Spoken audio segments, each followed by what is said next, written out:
Welcome to the People's Guild. Each week we explore the Splinterlands universe with guests from all across the mythical land of Praetoria. Join us on our journey as we discuss the evolution of the game, the strategy, the lore, and the exciting path that lies ahead. To support the People's Guild, make sure you subscribe, rate, and review wherever you get your podcasts, and also check us out on PeakD, YouTube, and Twitter. Send your questions, suggestions, and epic battles in our comments through Twitter or email at thepeoplesguildspl@gmail.com. We'll feature the best in our episodes and maybe airdrop you some prizes. Thanks for tuning in and enjoy the show.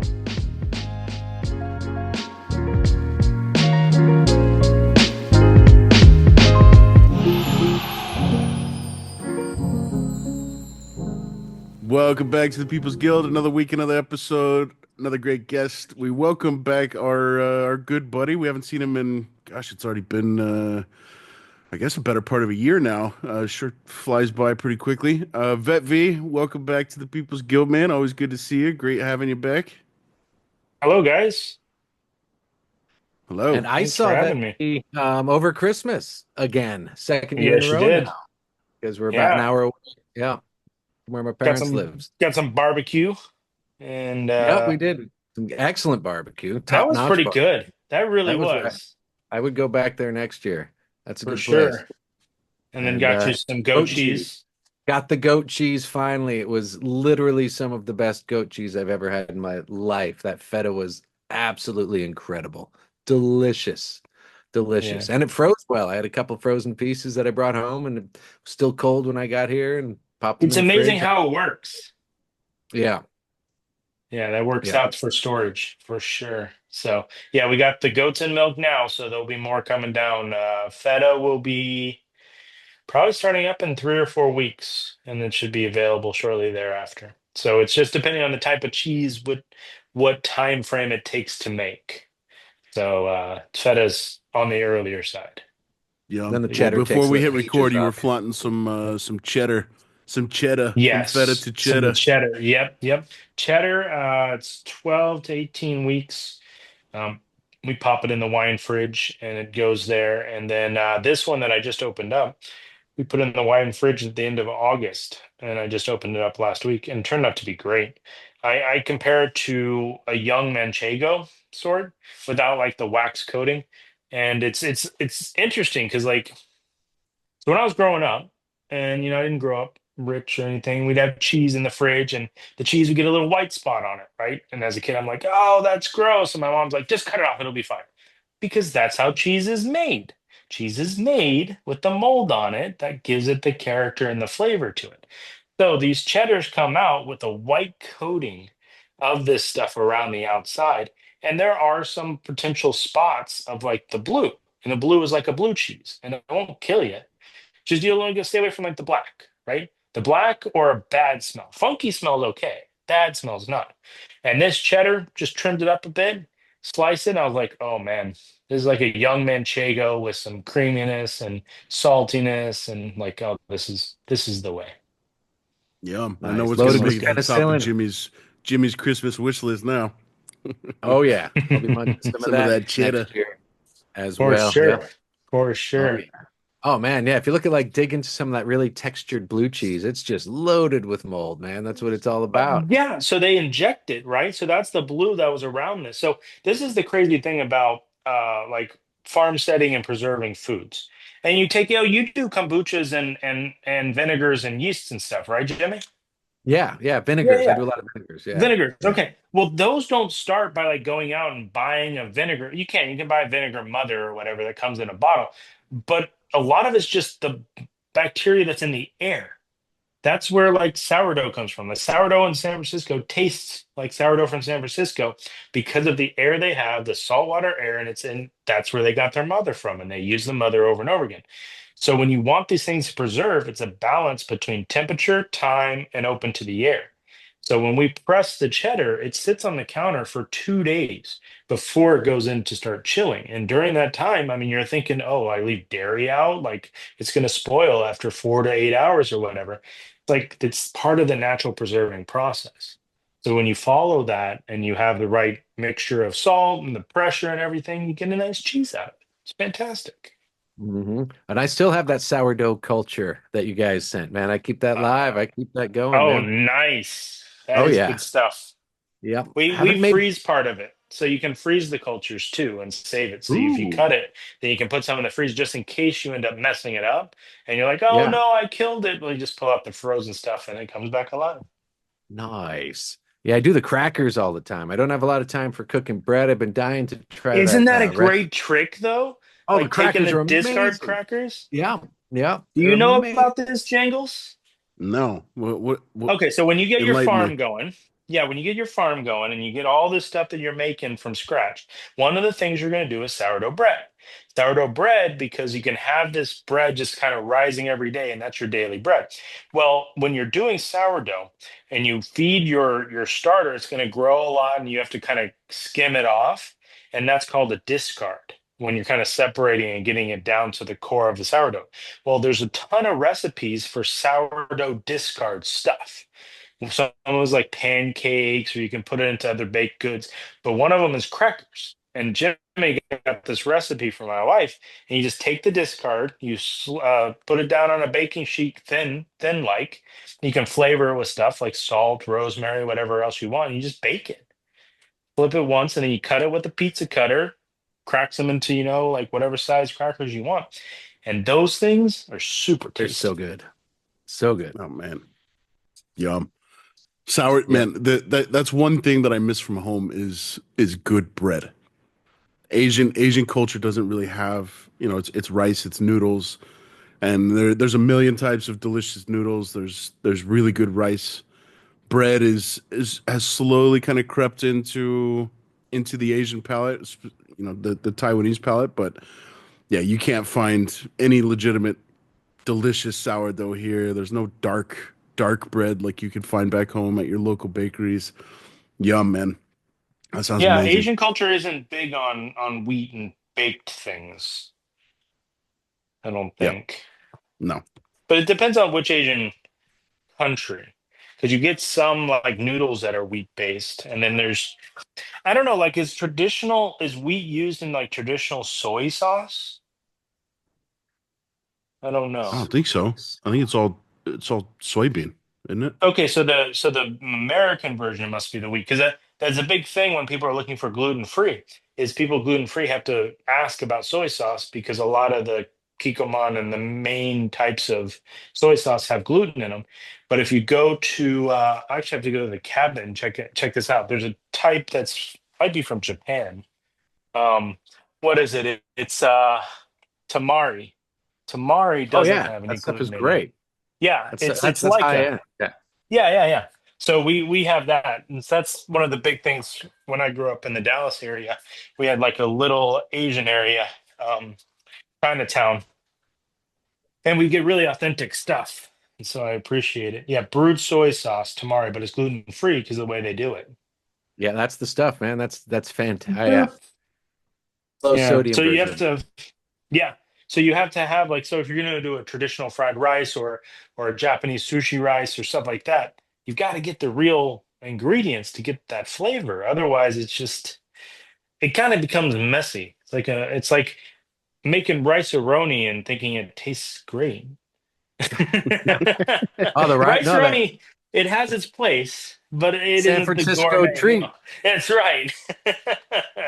No, we just learned how to do sushi rice within the past few years. There's an incredible seafood place here that they literally the guy goes down and gets fresh fish off the docks in the Oh, morning, yes. and it's What like do you all the like sushi best? restaurants. Oh, I mean, I stick with some of the sushi favorite classics. For the fresh salmon, Yum. the toro belly, and the Oh, tuna, Toro, a yes. hamachi, the yellowtail, hamachi, the red tuna, and the toro belly. Those are pretty much the standards we stick with. They have a whole bunch Nice. of other stuff, but that's the Yeah, goods. And then they're you learn they're how to. classics for a reason. Those are it's top-notch stuff right there, man. Oh yeah, That absolutely, is man. And then you great. mix the sushi rice with white wine, rice wine vinegar, white wine, Yes. rice wine vinegar, and sugar, and you mix a little concoction, and then you make all the sushi rice, and Do you it's the put do you put mirin in it? no. Well, isn't that a type of rice wine? Mirin? Mirin, it is a liqueur type thing. But it Okay, isn't rice wine. You need to get it for when you do sushi. I'll have to try that. So here, I'll show you. It's traditional. It's a sweetened sake. Ooh, This is what will make your sushi rice taste like Nobu sushi. Really yummy. nice. Yeah. Excellent. So then we use that as a little bit into the fried rice dishes because it'll give it a little more depth and it'll sort of caramelize as you're tossing the fried rice. So, but my wife has become expert on fried rice. I just get the ingredients. Nice. Yes, indeed. I might have to cut this episode short to go get breakfast. Talking about all this We're food, getting them all hungry. getting me hungry. Talk about food. Let's shift gears here, guys. So we've got we talked a little bit off air about kind of the full gamut of stuff and where we want to kind of guide this conversation. Let's start with the positive stuff and Conclave Arcana. We just got word from Blaze featured on a podcast that was new to me. It sounded like it was new to you guys as well. Cold beetroot soup. A couple of Yeah. Lithuanian guys. I connected with them yesterday. Living in the Netherlands, I think they're running predominantly a hive focused podcast. And yesterday happened to be the drop date for their latest episode, which featured our very own Blaze. So if you haven't checked it out, go check it out. Great conversation. A little bit of alpha dropped, including that the foils that were alluded to on the previous town hall are going to be black Spinal foil Tap. number one, and number two, they are coming as soon as you pop a black foil. It is a maxed copy of a card, which sounds pretty cool. Did you guys have some knee-jerk reaction thoughts you want to start talking through there? I mean, Spinal Tap was the first thing I thought of with the Black Album. Smelled the glow. How much more That's black right. can this be? And the answer is none. None more black. None more black. Oh, Spinal Tap. Good Yeah, there's reference. another. I wonder if that was a direct tap reference too, because they've had a few. The up to 11 rule Yeah. set, straight out of Spinal Tap, right there. The Amplify, it's a tap reference. I'm wondering if the black foil is a Spinal Tap nod. That would be interesting because that's not traditional foiling for a TCG. So, yeah, that's interesting. For me, though, it's more of a comment on reflect like watching that podcast, right? And so what we were talking about a little before was Blaze and Blaze's role on the team. And so as the marketing guy, so as the hype guy, he can bring to the community what the community really wants is some of that alpha, that excitement, that pull, that hyping to what's going to come about. And I think we saw, at least I saw a really good example of it in that episode because it was wild. If you watch it, and I don't know if they planned this, but it was pretty spectacular. If you write this in a script, the one of the hosts interrupts Blaze as he's explaining it, and he's like, "Oh, but he can't give us information. He can't tell him if he could just tell us something." Da da da da da. Kind of goes on for a little while, and then Blaze is like, "Well, okay, I'm going to give you alpha right now." And it was like he immediately dropped it. And the guy who was talking before does the meme of the hands on the head, brain exploding. Oh my gosh, that is so awesome. That excitement is what we need. That's the excitement we've had in the community before. It's been a long time, I feel, since something like that has really been pervasive across all of the community, right? And so that was really neat to see that reaction just happen. And I felt like that kind of with the other stuff coming out, the stuff with survival, Dave's announcement, kind of all rolling that way. Well, That's exciting. Vet, one of the things that we talked about, and I might be wrong around my timing here, but I think we had you on, and of course, we were talking about kitchen table game mode, which surprise, surprise, has come to It's fruition. kind Awesome, of happened. it's Yeah. happened. Yeah, Kind of happened. It needs to be tweaked a bit more, but yeah, it's coming. it's But Kinda there. so that was a precursor to training mode, which got a bump as well. And if you catch any of Aftersound streams recently, he's shown that he'll play a couple of battles in ranked, whatever mode, but then he ends up doing a lot of training because it's fun. It's just fun to play, and you don't have anything on the line. You don't have any feels bads. And so I think between the training and the customizable challenges and stuff, that's getting to that kitchen table game mode for all, a place for It's people getting to there. Yeah. play without a feels bad. That's the deal.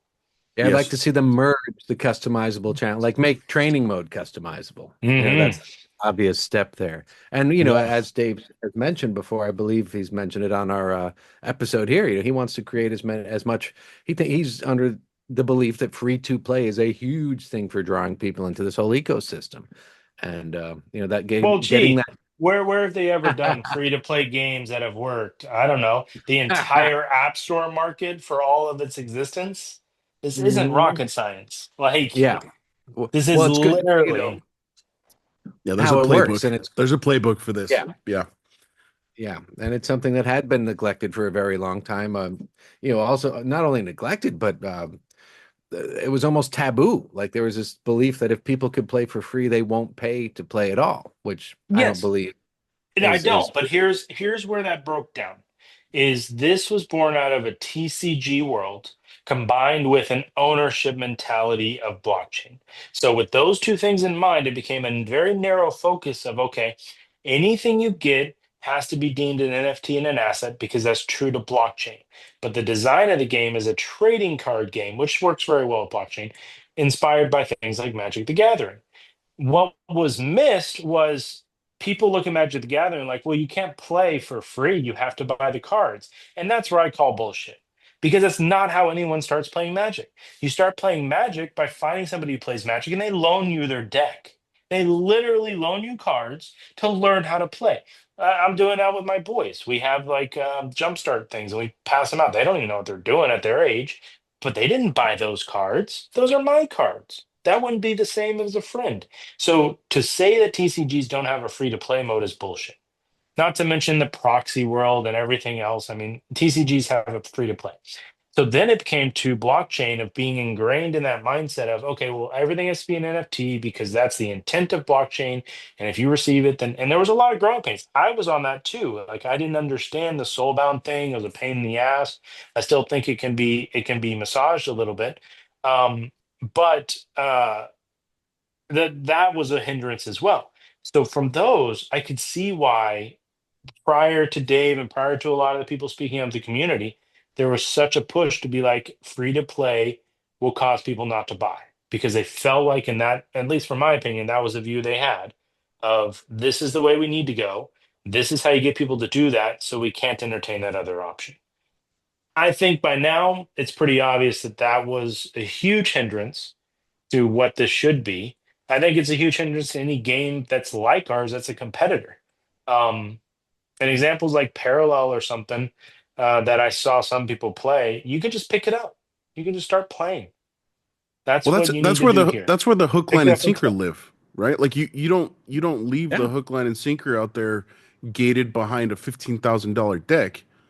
You leave it free and openly accessible platform and allow for you to come in and tinker and play with your buddies and customize challenges and maybe sign up for some ghost card tournaments and slowly that snowball starts rolling downhill and then you're bought into the compelling story that I think the blockchain technology being embraced for the NFT side and the earnings aspect, obviously that's our bread and butter, but you That's can't. setting the hook. That's setting the Yes. hook. Yes. So once you set Oh the yeah. hook, it's not getting off the line. But you send the line out is the free to play mode and is a ladder is that campaign mode to walk you through the steps. And I don't know if you guys have seen it, but the last couple of weeks, say every second or third day, I'll run into tavern just to see what's going on, and there'll be a new person asking questions. New person Hmm. asking questions like the old days, where they're like, "Oh, hey, I just played a couple battles. This is freaking cool. What do I do here? What do I do there?" And I will say that our community right now seems a lot smaller than in the past and very focused on what they care about. However, in the place of telling someone how to do, there's still a lot of people very generous. There's a lot of cards being delegated. There's a lot of people offering up challenges. There is that guidance, and I think that is showing a turning of the tides, and that's healthy. So if that can match up with this tutorial plan, I forget what they call it in the town hall, campaign mode or whatever, that walks you through the different steps, then that's how they can set the hook. That's when they feel like, okay, I've earned something. I feel like I have ownership in the game now. And that's what helps get through the feel bads of some of the areas of a challenging game. Because a challenging game is going to have feel bads. Like any AAA game, if you just sit down and you play through it and you beat it in 15 minutes, it's not going to be a grand slam. Like that's not a game. Game requires challenges. The feel bad comes when you put in $100 or $1,000 and you still don't do well. Then that's like a tangible feel bad. The new on ramp of free to play, low barrier of entry, walking steps through a campaign mode, and then you put money on the line, you make some tenths of SPS or half an SPS and then an SPS. Like now you feel you're part of the gang, you're part of the crew. And I'm seeing that as excitement in the people in Tavern, in the people on Twitter. And then they're also sending back, this is the best crypto community I have ever been involved with. I've seen that from multiple people in the last few weeks. And they've come in and they've played a little bit and they're like, bar none, whether you like this type of game or not. And I think one guy was saying, I don't usually do TCGs, but this is a little different. And above all else, this community is the most welcoming of any other Web3 community. And That's awesome, I man. think that's true for all of us, right? I mean, that's a Yeah. reverberating thing with anybody that does the podcasting around Splinterlands, is it tends to follow, I came for X, Y, or Z. That's usually crypto, interest in gaming, curiosity, whatever. But I stayed for the community. Like just about everyone. That's what we do Totally. well. So I don't know. Do you think, I mean, I'll ask it to you guys, do you think Dave's the one to lead that type of ship? Oh, absolutely. I think so. I mean, he's one of the first people who, when I first came here, he's one of the first, I think, three or four who started just throwing cards at me. Oh, hey, what's your in-game name here? And all of a sudden, it was Untamed Eris, but he's throwing all these beta cards at me. Play with this, try I this. mean, Here's a couple legends. we're biased being on Team Possible and he our Well, that was before I dear was old in Team leader. Plus. Oh, it's Yeah, true. He reached out to but yeah, everybody, but he was one of those guys. It was him. Clove was the first person that yep. that was interacted with. I came in there and I was looking for aggro so I could get a free spell book because he was offering that Nice. on a podcast too. So she's like, "Oh, here, just DM him. Here's the guy, DM him all that." So she was the Hmm. first, but then everyone else who was giving me cards and just helping me out and helping me create a Hive wallet and just holding my hand through things. It was BU who was a Team Possible. It Yes. was it Yep. was Mike or Simply Definitely Meek, like him. and Yep. Dave. And those three were just like totally friendly, totally helpful, giving Absolutely. me cards. I mean, it was years later I realized I still had like cards that were delegated from BU. And No, that's wild. I was like, oh my God, I hey, actually you can found some of undelegate those. these. I found some of those when survival started popping off, and I went back through my card deck. I'm like, oh yeah, I have some of these delegated. They didn't. Anyone that didn't show played, I was like, okay, it's safe to pull them back because I needed more fodder for the survival mode grinder. Hmm. Yeah, but it's like you were saying before, though. Free to play is the way in for people. If we have 100,000 people, we want to get as many people as possible playing this game for free, because the Mhm. more people that are playing it for free, the more people you're going to get who start to And pay. this is the thing: is people don't like the human brain doesn't do exponentials well, right? And exponentials are similar to distribution curves because standard deviations are essentially multiples. So when you look at a distribution curve of something like this, a game like this, you have a long tail in terms of high net worth people, the whales that come in to support the game, versus the bulk at the very low end, which is how much skin people bring in. What that low end brings in that isn't monetary is excitement, is energy, is communication, is a community, is a landing pad for people to feel like they're involved. Those people could have $1 in assets and they're still valuable to this machine that is Splinterland's ecosystem and business. So when you're talking about the 100,000 people, on one hand, that scares somebody that went through the path that we went through since 2019 era and think, oh my gosh, if we tried to put 100,000 players into the beta set or Untamed, like the card prices would go to 2021 prices, no one could afford anything. Yay, people could sell out, but then we run out of cards and everyone gets pissed off because they're inevitably come down. But that's not what to think about when you have a free to play mode, because of the 100,000, 95,000 of them can be free. 5,000 of them are along a curve of how much they're putting in the game. And because the energy is so strong at the base and the community is so large, that inevitably that 100,000 person army is going to attract whales that never would have heard about us, or gamers, or streamers, or other people. That's what gets you there. So that has to happen. It has to happen. That's the only way to make it work. We don't have the assets enough or the whales enough in our orbit to force it to happen. So then we have to rework the line, the what is attractive, so that free to play mode with the education, that training, and places for people to land is so easily accessible that people don't even think. They're just, oh, Splinterlands? Oh yeah, check that out. Let me hop on. Okay, let's battle. Oh, this is fun. Oh, we're just chilling. Oh, it's a commercial. Let's battle. Da da da. And then one person in a little group of 10 friends says, oh, dude, check this out. I just tried survival mode and I got 2 SPS and I have hardly any cards. So like, what's survival mode, right? That's how it happens. But we know the path. Yeah. It's right there. At that thriving bottom. Now go. Yeah, no, I completely agree. And to kind of circle back to your question, Vet, what sent us on this line of thinking here is, do we think that Dave is the right guy to kind of spearhead this next era of evolution of Splinterlands? And I think absolutely. You know, Dave has been very candid in his not only, you know, kind of outright statement of we need to focus on the little guys a little bit more, and, you know, reinstate something similar to leagues where, you know, you can play within your comfort zone without, you know, significant consequence or feels bad moments, which is massive. But also looking to spread the game across a multitude of games. You know, we see the precedent set with survival mode and the excitement that's been built around that. Like, you know, what if we see, I love the mechanic of survival mode, and that's something that we can dive into a little bit later. But I think the precedent of this new mechanic where your cards serve as that's your bottleneck, right? That's your ability to play, is the depth of your collection serving as your energy, which I think creates a really cool precedent for, you know, what if we see tournaments embrace this sort of style, or we see,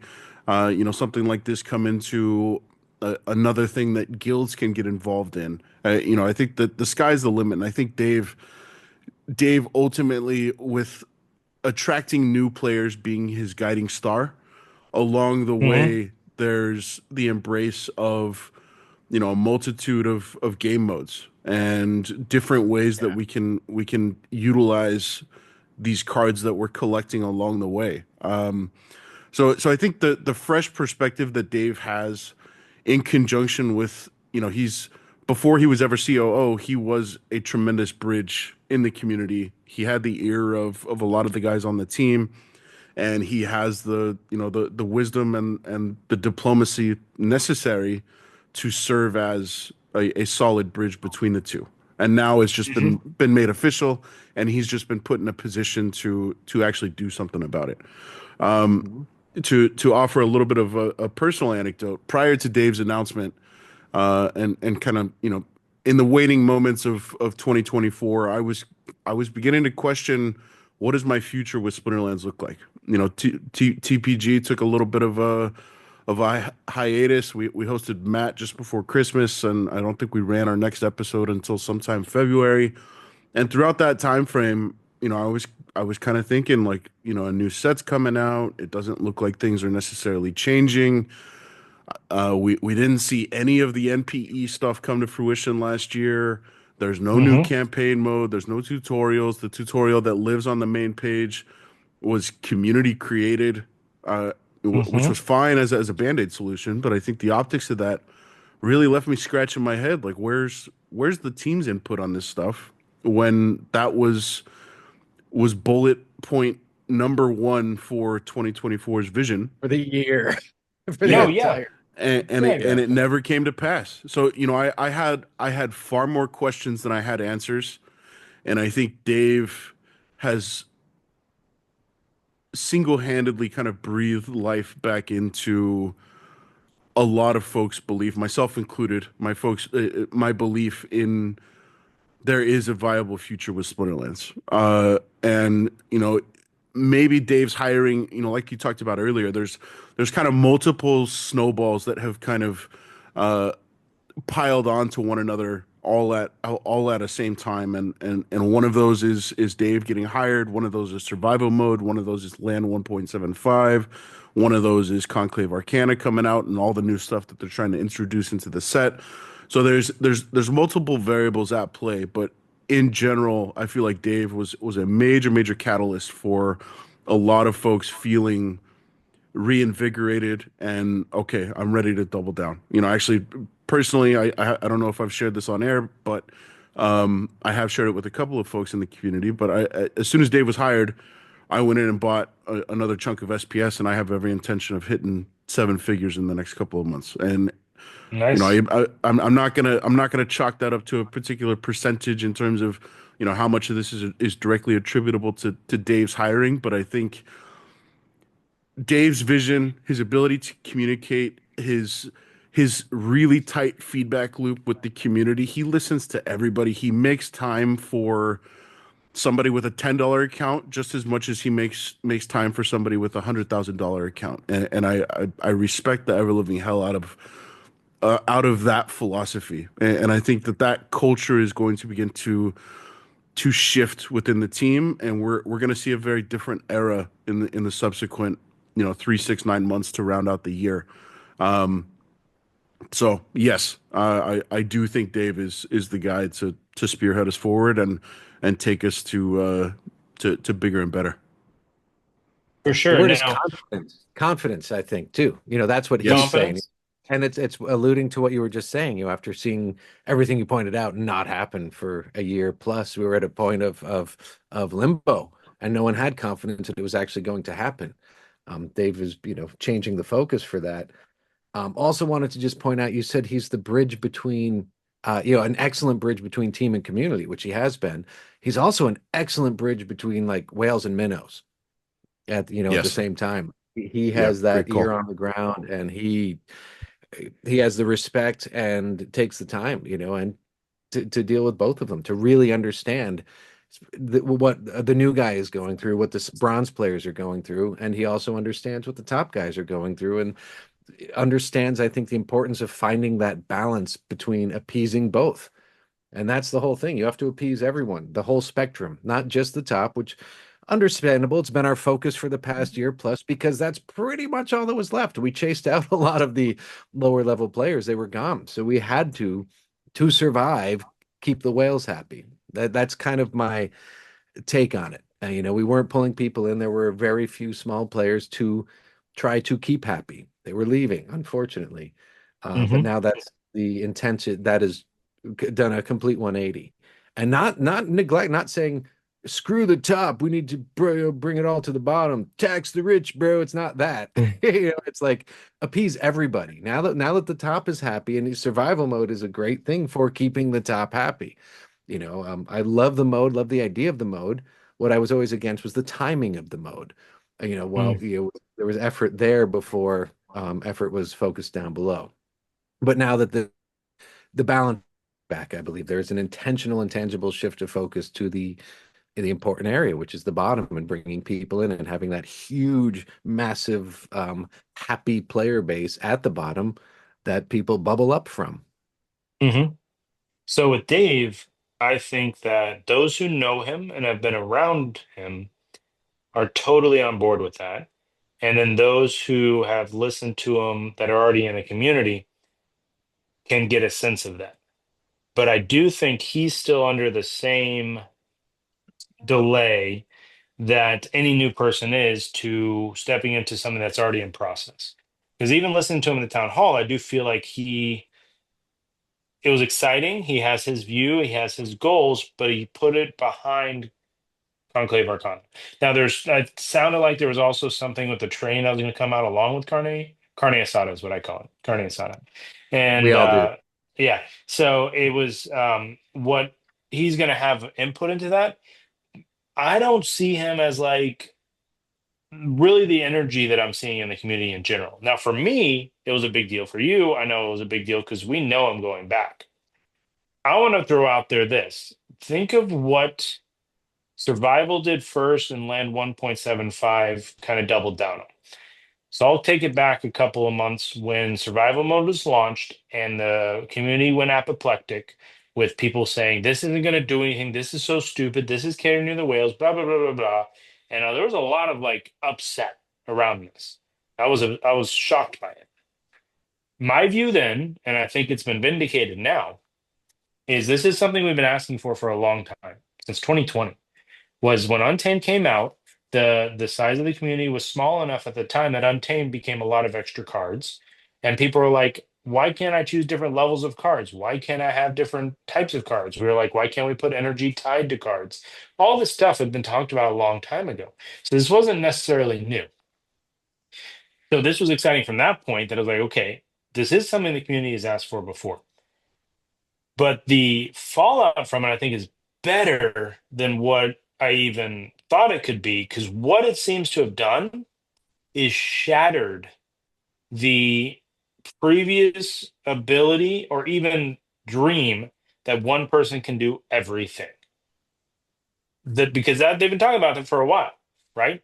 Not enough to go around, that whole thing that Aggie talked about before, and not one person can own everything. Jimmy, you and I going through Untamed and stuff like that, like there are people that would just buy everything. They would have three max decks. They would have every card in three different accounts and they dominate leaderboards.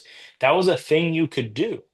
Even when Land came out. Land came out at a time, yeah, it got bought up a lot, but then a lot of people sold. So people were getting regions and tracks, and then in the previous mode, you could max out land operations and make a good chunk of the SPS and the research that was being released, and then it just got stale.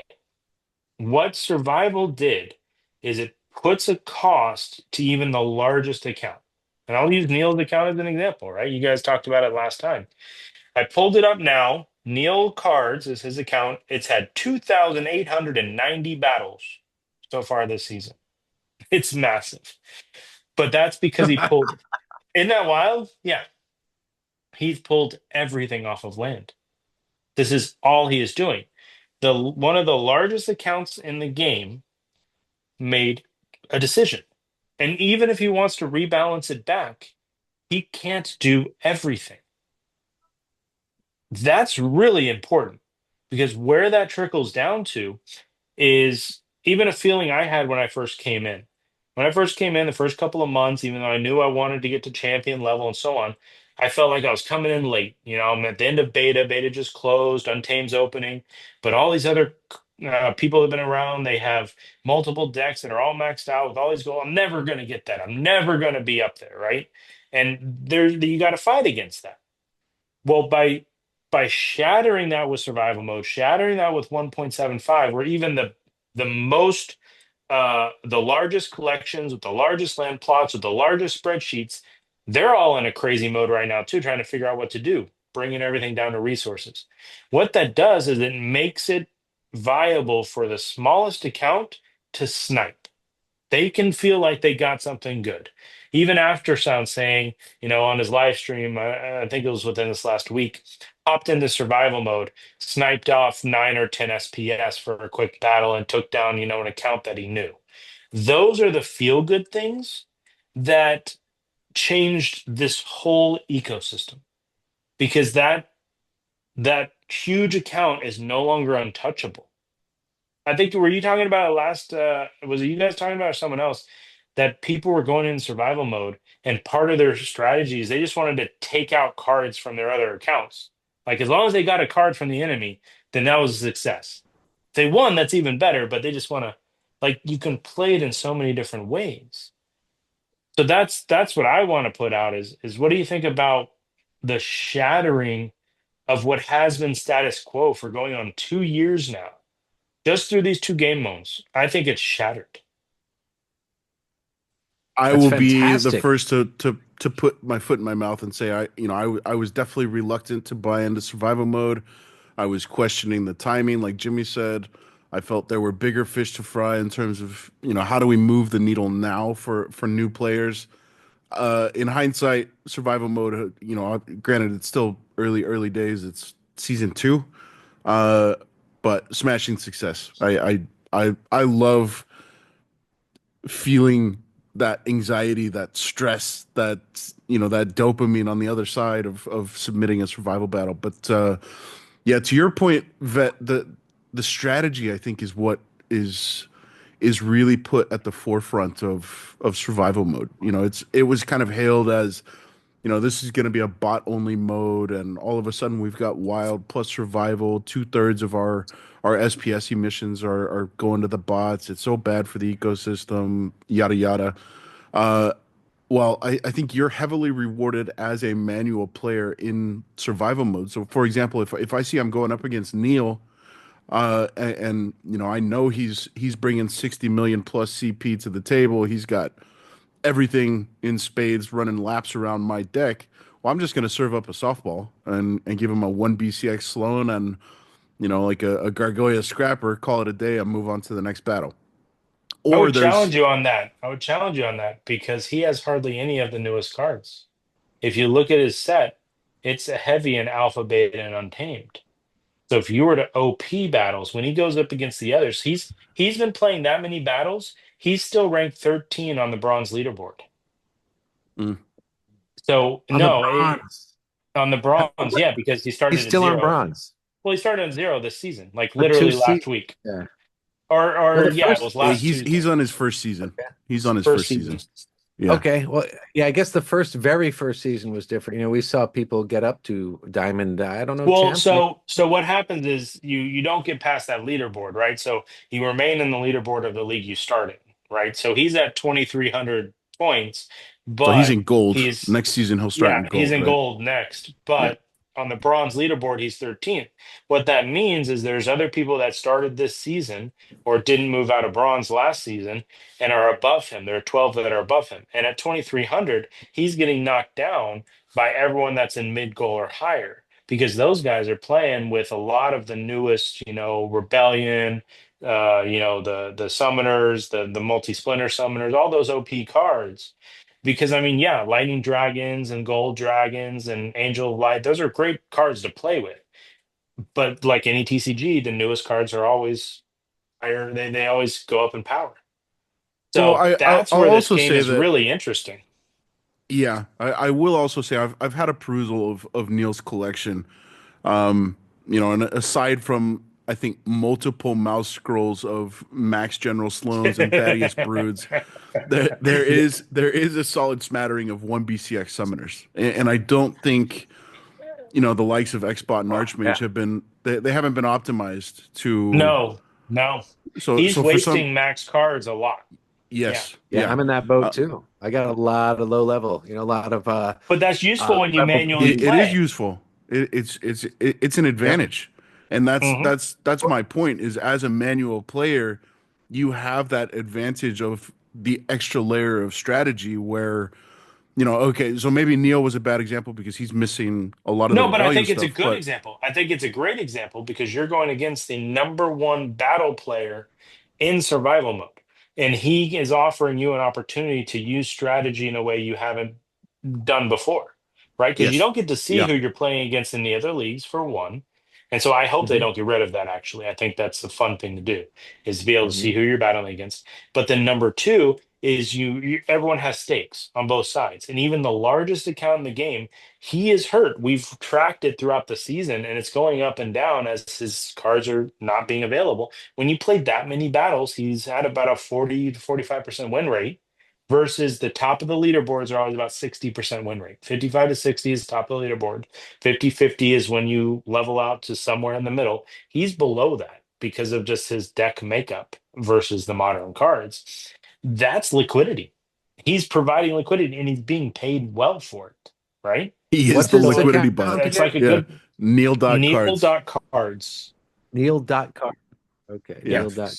I'm looking it up there. And So his so battles two right now that just played were 65 SPS per win. He went on a nice little streak there for a bit. 65 per Sweet. win in bronze? Yeah. Well, he's Oh, at he's in gold. 2,300 he's in rank. gold. He's in Yeah, gold. He's but in I just gold. referenced the leaderboard to see where he was Yeah. relative to other people. Yeah. This is showing me something too, because I haven't manually played survival yet.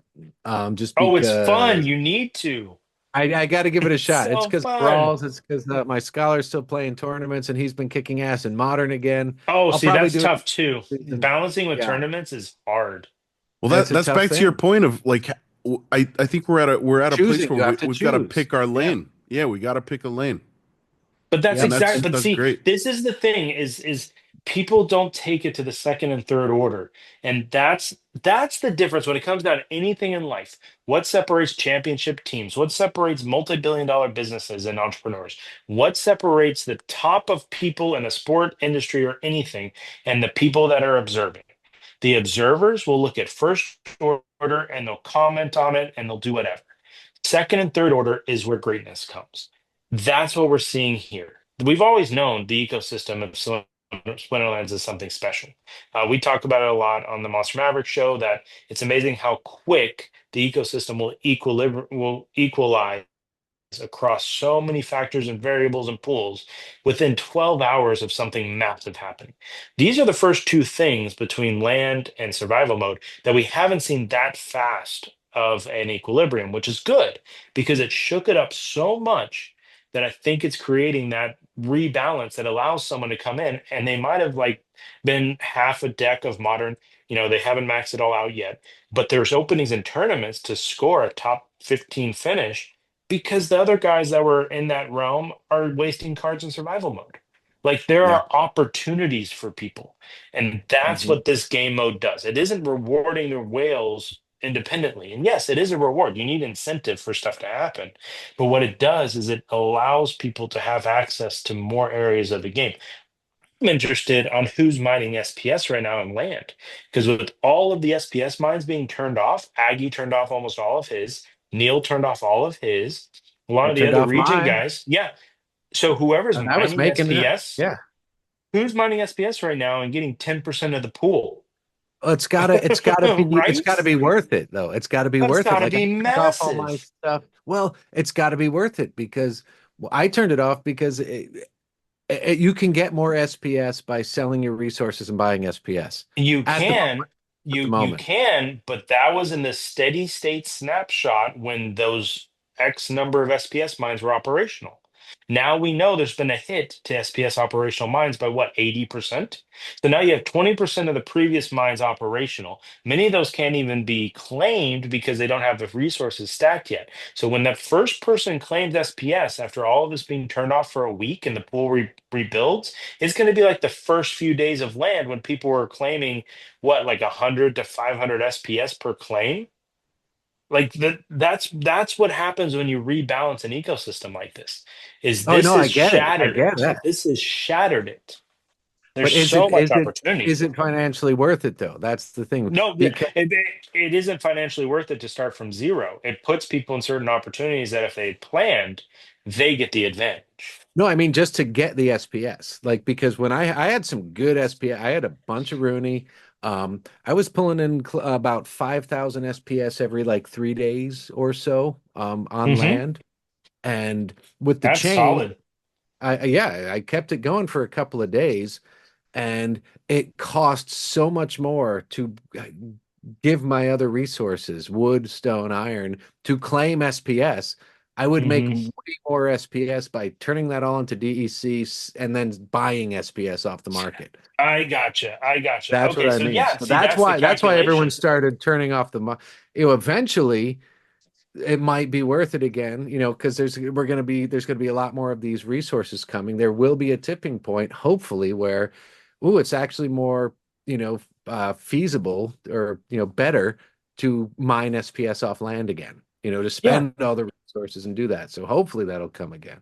Well, yeah, you got the pools of your mining iron and you're just selling it for DEC, then the USD value of your DSE you've earned from that trade is more than your SPS mine would be, for example. Like there's Yes. so many of those variables, and we're Yeah. only like a 20th into the variables that land 2.0 is going to be.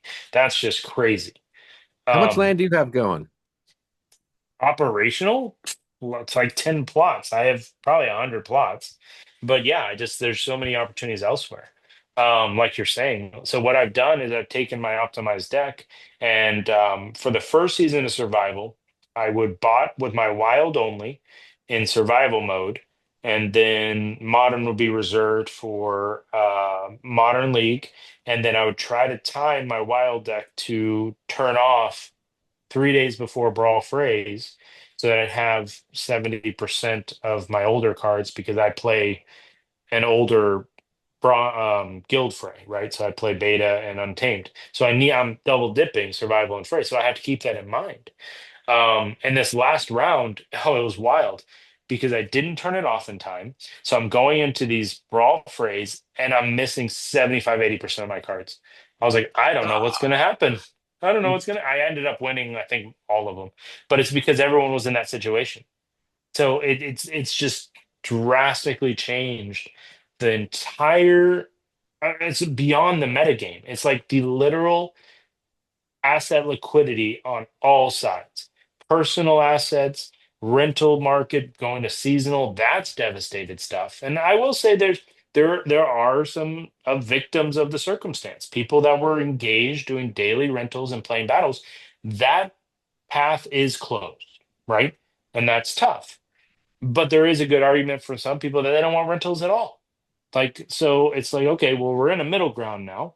And the seasonal rentals also help with other goals in the game of extraction issues and other things. So you're never going to make a change in anything in life and have everyone agree. Otherwise, the change was totally not worth it. Like there's going to be people it doesn't work for. There's going to be people it's going to benefit, but for the majority, it will be strategically a good move to do. And that's what I think we did here. Survival mode more. Land, I find just a big mess. Like everyone's freaking out. The region people are in the worst place. Like you're in the best place, but the worst place. The best of times and the worst of times. And you see it on Twitter, all these 2 castle, 3 castle people being like, I don't know what to do. I need to take off work for a week just to rebalance everything. Like they've been setting up their land for what, a year and a half now? And now it's totally changed. Oh yeah, That's I had wild. missed that first few days where everything was crazy because I didn't have time to do it. I had so much going on in the real world that I couldn't just Yeah. say I'm taking 3 or 4 days to to redo land. And you It have just two wasn't plus possible. tracks, right? Yeah, I have 2.5 basically. Yeah. Well, So just yeah, that's what's hard really enough. interesting is just as things I imagine start to settle out into what is the new status quo with land management, and how are folks allocating cards to survival versus ranked versus land. It's my understanding that this black foil that is coming through Conclave Arcana is potentially going to be uh, drawing on land resources as well. Um, so Oh, that's so like you get the extra chance if you have land Yes, resources. Yeah. yes. So my understanding is that the Like potions are new going to potions, be, right? yeah, Yeah. the potions for black foils is going to be a direct output of something being input on land. I don't think there's been any detail. I would expect that that's got to come soon, but it's got to be great for the ecosystem, right? Like having all of this constant change and new variables thrown in, because it forces folks to make that deliberate choice of, which lane do I want to participate in, where is the greatest opportunity. If everybody's going left to survival mode, I have a chance to really capitalize on, as a 2 region holder, I have a chance to really capitalize on, this potion production, whatever that looks like. I'm assuming that sort of stuff would not be soul bound. So, They seem to tend to that it wasn't going to be soul bound, so it could be transferred to sold. So that'd well, be it's good. especially because it's on land, right? Like land has Yeah. been long hailed as, this is the community's opportunity to, set up To their make own yeah. shop, so to speak. Yeah. So a So few things on that. So I don't think you were around for this time period, Jangles, but I know Jimmy, you were the lotto tickets. Remember Oh yeah. those? That That that's how I got a was, lot of land. That was a good time. That how was a much good land did time. you get from that? 30 plus plots. Dude, someone won like a region, I think. Some dude in Yes. like One South person won a America. region. That was wild. Region, and then there was a couple of tracks. There was a lot of different plots of land, and then there were some other things. But yeah, I got like 30 plus plots just from that. Oh yeah, I got some And total. totems. I got a bunch of stuff. That was what It was a good glorious. time. enlighten me, guys. What was the lottery? What are you talking about? So this was prior to SPS. It was the Q4 of the year before SPS. The Ethereum liquidity pools just went live, and to encourage participation, they did a daily check on whatever percentage of a portion in that LP you were. You got a voucher. I don't know if they actually called it a voucher or a ticket. They distributed a certain number of tickets among people during that time, and I think there might have been some other factors of your participation in the Yeah, there were game. other things because I didn't Yeah, have like I any don't know if it was a position. quest or some other things. Like you did things in the game that would earn you these tickets, and then at the end of I this think like land 90-day plots gave period. me tickets too. Yeah, Land it was plots gave odd. me Yeah. tickets. There's a bunch of stuff. Yeah. And then at the end of this time period, these tickets would be thrown into a raffle and they would give you out winning of the raffle. So you'd follow the blockchain that says, your ticket number, blah, blah, blah, won you these things, and someone won anything. Right. And it was all different types of prizes. That was all completed in January or February of the year of when SPS came out. That was amazing. And what was unique about it is for a long time, the company was very anti-lottery because they're like, this could be a violation of law or something like that. This was the closest thing they got to lottery since mystery potions. Mystery potions are essentially a lottery for the promo cards. Like Archmae uh, PJ, and Dricken all came from mystery potions. It was a That's raffle. where, but This there was was a a raffle, raffle, I think they called it. essentially. Yeah. And, Yeah. and so I was like, okay, so they're pushing that line, and that's cool. So those things are kind of what I'm thinking they might harken back to with this black foil, right? Now, along that line of thinking of being a little looser with what the company feels comfortable doing, and I know Jimmy, you've been in these conversations a lot in the past of concerned with this company being a US based company. The news that has come out in the last few days, even, is fantastic. Dropping the lawsuits for that tornado Sharpie. cash. Well, no, Yeah. tornado cash.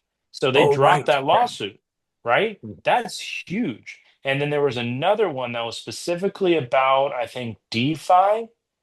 That I don't recall the article, but my thinking was it laid the groundwork to not being concerned about having trading pools or even viable tokens via the US based web page, which is huge. They're also allowing certain exchanges and things. They're dropping the concerns or they're dropping whatever label they had on certain things for the US. So, what I see in the next 12 months is the US is going to open up. Floodgates are going to open up.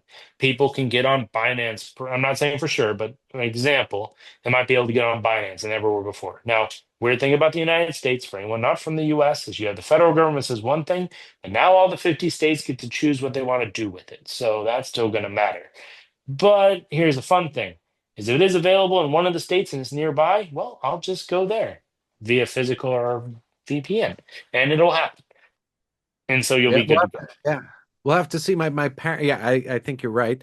My parents, for example, we both know the crypto.com card. Yes, Uh, my parents were in New York, and that was the one state, New York of all places, where you could not get the crypto.com card when I first correct. got it. Um, Recently, they moved it's a fiat bank account in the SWIFT system that is linked to this card. Yes, Um, it used to be in Gibraltar. A bank in Gibraltar held your yes, account. At some point in the past year and a half, I think it was about 18 months ago, they switched the U.S. accounts to a bank in New York, which I yes. thought was a huge thing. I'm like, oh my God, this is great. Now, hey, I told my mom, go check it out, see if you can get this card now, because they moved everything to the bank in New York. And even like it was a couple months ago she went to get it, and they still won't let New York people Yeah, and New York get has that big, they have this Bitcoin license. There's a huge backstory to Huge that. You thing can look there. into it. Yeah, oh yeah, It's a yeah, no, I mess. know that. Yeah. But on Hopefully the that gets banking lifted. side, yeah, hopefully. But on the banking side, that's another label that they're lifting is at the federal level and banking regulations of labeling banks that were friendly to crypto. They're lifting all of those. They were Yeah. essentially soft sanctions, and those are gone. So this all stuff is happening in real time, day to day. And so when you add all that together, you see that Splinterlands isn't as under the thumb that they thought they were in terms of risk. You spread out the concern that Yaba isn't the one that's under all the pressure anymore. Dave can focus on it. Then he can get with the lawyers. They can learn from this new administration and be like, okay, what can we do? How can we push it? Then we need Blaze to step up to be hype man in the Discord. And not that he isn't stepped up because he's fully available. He's been very available. Those who want to reach out and communicate. Definitely active on Twitter, but he needs to be the hype man in Tavern. Like his name needs to be there all the time. And then you have those pieces coming together, and then I think you combine that with what I was mentioning before is the shattering of the status quo of asset ownership, management, and utility. I think we've set a new foundation upon which we can build as a community, and the team and the company can build the project that they wanted. We've shaken all the trees. We've loosened it all up. Everyone's status quo and way of doing things is now broken. So good. Now we can do it right. Let's let's use that as a segue to circle back to the question that you framed for Jimmy and I, Vet. Um, and I'd love to hear your thoughts on what is your standing with Splinterlands? Do you have you thought through what your future relationship looks like? Are you all survival all the time? Are you spreading yourself far and wide? Are you packing up and shipping out as soon as we hit 10 cents on the SPS marker? What's your That'd be thinking nice. there, Vet? So, over the last year and a half, I downsized significantly. And I optimized my deck for what I understood the playing field to be and as best as I could forward look. Because as we know, Yaba was pretty tight about saying where things were going. Survival mode wasn't even a thought before December. If I had the cards that I had 18 months ago and survival mode came out, I'd be like a Neil dot cards. This would be crazy. It'd be bonkers. Now I'm very limited in having to kind of balance it. I don't say very limited. I mean, when I put my deck in there, it does pretty good. But from where I was is very limited. But then as with any project, as with any assets, it has to balance with real life and everything else. And I have a real world business, and it's got its own things, it's got its own needs. And so as things had been waffling in Splinterlands, and I did see a fairly significant downturn in the last quarter of last year, and then even January. At January launch, so we got into December. Nothing was committed to. They went on vacation. They came back and they said, well, we're getting together as a team to discuss what we want to do. So we're not going to tell you anything. So now we go to the first of the year and he comes out all hyped and excited. Like, here's what we decided. Here's what we're going to lay out. But in January, like nothing happens, like tangible, like nothing was delivered. And then I see the asset price and everything else, and then real world. So I actually entertained it and I actually threw it out there. I'm wondering what the market is, and I think there should be a market for my whole account, all in one. I wouldn't be interested in splitting it up, but I looked at it, I was like, okay, what about my entire account? So that's a regular foil, max deck going back to beta of every card. And oh, except for two. Enchanted something and beta because it's an epic and it's stupid to buy double it up and you don't get anything for it. And then one of the Rebellion promo cards, I think. Um, I stopped Just at got level three or your four. archmage, right? Didn't you just buy an I did archmage? though because of survival mode. I did. because I was like, I never got an Archmage before. I didn't win in a mystery potion, and it got to $600, which is the price it was when I saw the fire sale going on years ago. And I was like, this is the time if I'm ever going to get it. And I also weighed that in because even at the time I bought it, I was still entertaining like, what is my account worth as a whole thing? And I look at it as a whole thing because it's operational as a revenue generating asset as a scholared account for one, so it can be scholared. And so that can be split revenue. Survival mode has been exceptionally profitable with the account as it's designed. I have a lot of ownership essentially in a guild that I put guild points into, and it's one of the top 5 guilds. And so the question is, would the guild allow someone that buys an account to essentially join the guild, right? Because then you get the perk of being in a top guild, you have the top deck. But then I was entertaining, okay, selling the entire Hive account, right? Because in that you get the champion points that have been building since 2019. You get all of the soulbound cards. Because those soulbound cards, like I'm looking at it and I'm saying, all right, if I'm a whale that comes in this next wave, how would I get those soulbound cards? Because those soulbound cards become clutch, especially in survival mode. Like I said, like the depth of the Chaos Legion soulbound cards that I probably have like 3 max summoners across those reward cards.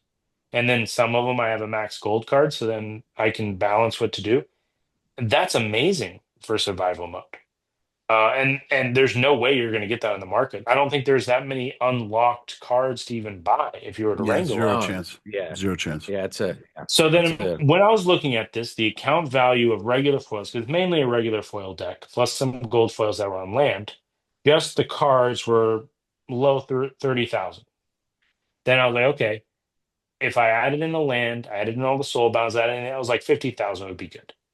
And so I kind of floated it by a couple of people and to see if there was interest. And it didn't really take traction. I didn't formally broadcast it. I guess now I am formally broadcasting that I'm entertaining. Um, but since I started that path 30 days ago or so, uh, the cards alone are already up to 41 in market value. So then it's like, okay, I think I might be undervaluing this. But it comes to the other side of, okay, you might value something as something, but there has to be a buyer for it. And I don't know if our community as it is right now, there is a buyer at that price point, right? At the peak of the bull run last cycle, there was a single card that sold for 49,000. There was a region that sold for 759,000. Like there was What was the money card? flowing. What was the It was card that the sold for 9,000? gold foil PJ. Gold Matters talks about it. Remember Ah, that? no, I missed that one. I missed that. Yeah. Dude, Yeah. Archmage 1450 right now. There's 2 on the market. 1450 Oh and man, so I should sell and double my money. if someone Listen will for buy 12. it. If Exactly. someone buys it, like the other day, there were 2 Alpha Lord of Darkness on the market, both for $25. One was like $24.99. One was $25. Regular foil? Regular foil. There were 2 of them. Mhm. I bought the $24.99 one. Nice. I snagged it, and then I was thinking, I'm like, maybe I'll buy that other one too. And because it was the last one, the seller had bumped it up to $50, and it's still there. And I was like, yeah. but I think that could have been what happened with the Archmage also. Yeah. So The $24 for a Lord of Darkness Alpha? Yep. I remember Wow. I had bought a bunch of them when they were 14. That was the last time I bought a Lord of Darkness. Yeah. So it was $25. And here's another thing: the land pump is definitely doing the card market thing also. Not just Between survival. the two, the Yeah. card market's gone crazy because Yeah. the land will do the card market on the older cards first and the gold foils and Chaos Legion. But survival mode has taken the modern cards up a bump.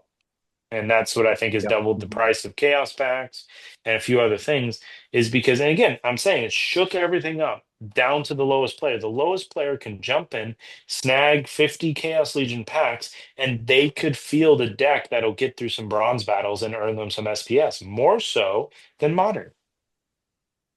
Maybe. Here's another thing I'm noticing with that survival mode. I think I forgot to mention it before. And this is something I kind of, it's been a concern for a while since they removed league limits. Mm. I don't want to play lawyer because they recently got into a discussion in Discord, and it all came down to like semantics. It's like I don't care if leagues or if they're called whatever the heck you want to call them. It's a level cap. If I'm playing in bronze, I want level 3 commons, level 2 rares. Yeah. Like because right now my botted account, I delegated a lot of cards to my alts. They don't have the soulbound cards on there, so that's probably a big hindrance. But anyway. Yeah. I'm still in bronze. I'm in like bronze 2, and I look in more than half of my battles. I'm playing like max decks, so Hmm. some of my maxed summoners are still rolling in there and kicking ass, but a lot of those lower level summoners are just getting stomped by max decks, which Hmm. I'm thinking is probably more and more people playing survival. More and more people are diving Hmm. in, getting all this. But that's going to be a problem for new players. They're always like, no Max Dexter playing in bronze. It's like, if we have thousands of new players coming in, there's always going to be someone new renting cards and Hmm. going to bronze. So without the league caps, you are always going to have a new guys in bronze getting stomped by higher level cards until So league I cap, think I think you which I can think they solve it might two though. ways. You can solve it two ways. You can do the league cap thing, but you can also just create free to play and have that their arena. Because there has to be Oh yeah. delineation. The delineation is if you want to get in the big leagues, that is tournament. That is so in other realms, ranked play is tournament play. That is the tournament circuit is ranked play. And for a player that comes in new or a player that comes in with a lower powered deck, that is not your arena for any reasonable expectation of success, right? It'll be a pain in the ass.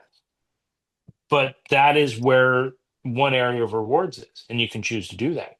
The other side of it is if you're a new player that's doing free to play and you're building up your deck and you decide to buy some cards, then your way of making some SPS would be a tournament that's specific to a novice, right? Specific to an account that's only aged 3 months or less, right? Those sorts of things are approachable. And then you get rid of this whole thing of an expectation that I'm going into bronze, but I'm stopped by a max deck.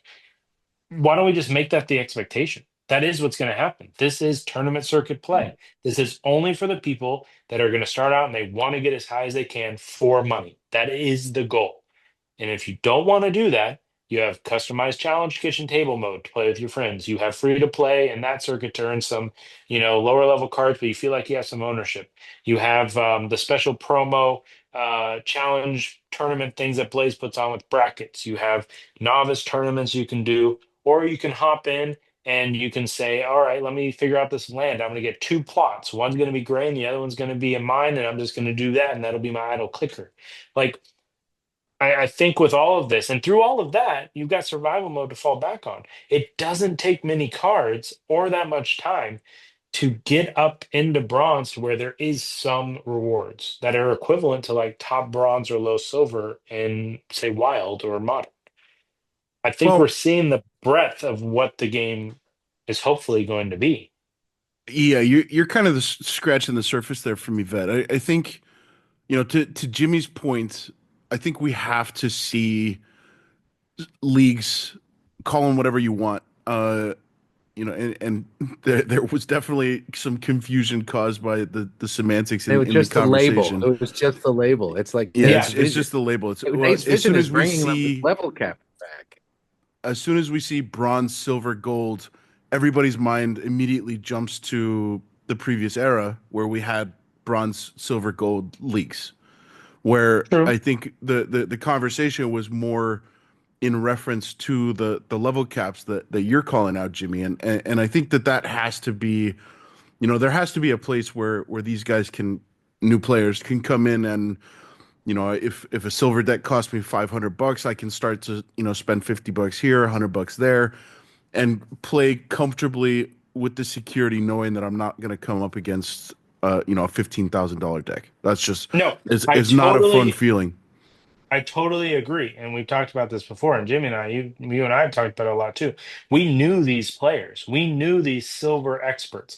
They were awesome Mhm. to have on your guild. They were awesome to have as sparring partners, as you would understand the meta at the different league caps. And there's Yeah. something that was unique and beneficial to this game. What I'm challenging you to do, though, is to shatter that because we are not the new player. The new player coming in is not going to have the burden of what those meant. But I understand that right now we don't have the full flesh landing place for them to go somewhere to where they aren't wanting it.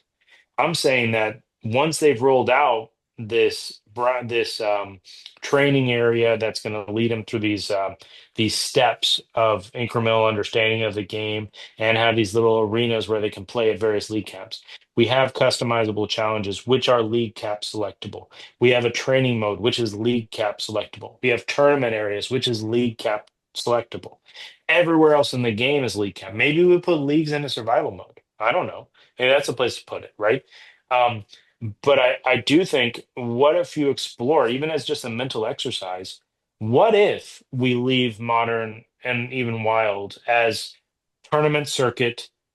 You want to go into the max deck and you want to skip this whole thing where you don't get stuck behind uh um what was his name? Schnapoon and otherwise in silver. Because I that happened. Yue, Yue. Yeah, Weiwei and Yeah. Schnapoon. I would get stuck in silver. I would not play for a little bit. I'd be going over the max deck, and I wouldn't be able to get past them. Right? It just wasn't possible. There was another time in history too where this happened when they allowed people that had already moved up into the next league to play with their league cap on your league cap to the previous. Do you remember that? It lasted for a couple of seasons, Jimmy. That I was don't hell. remember that. Oh, that was hell on earth because it was a precursor to this world where they were like, well, if somebody got up to diamond, then we need to let them play with max level cards.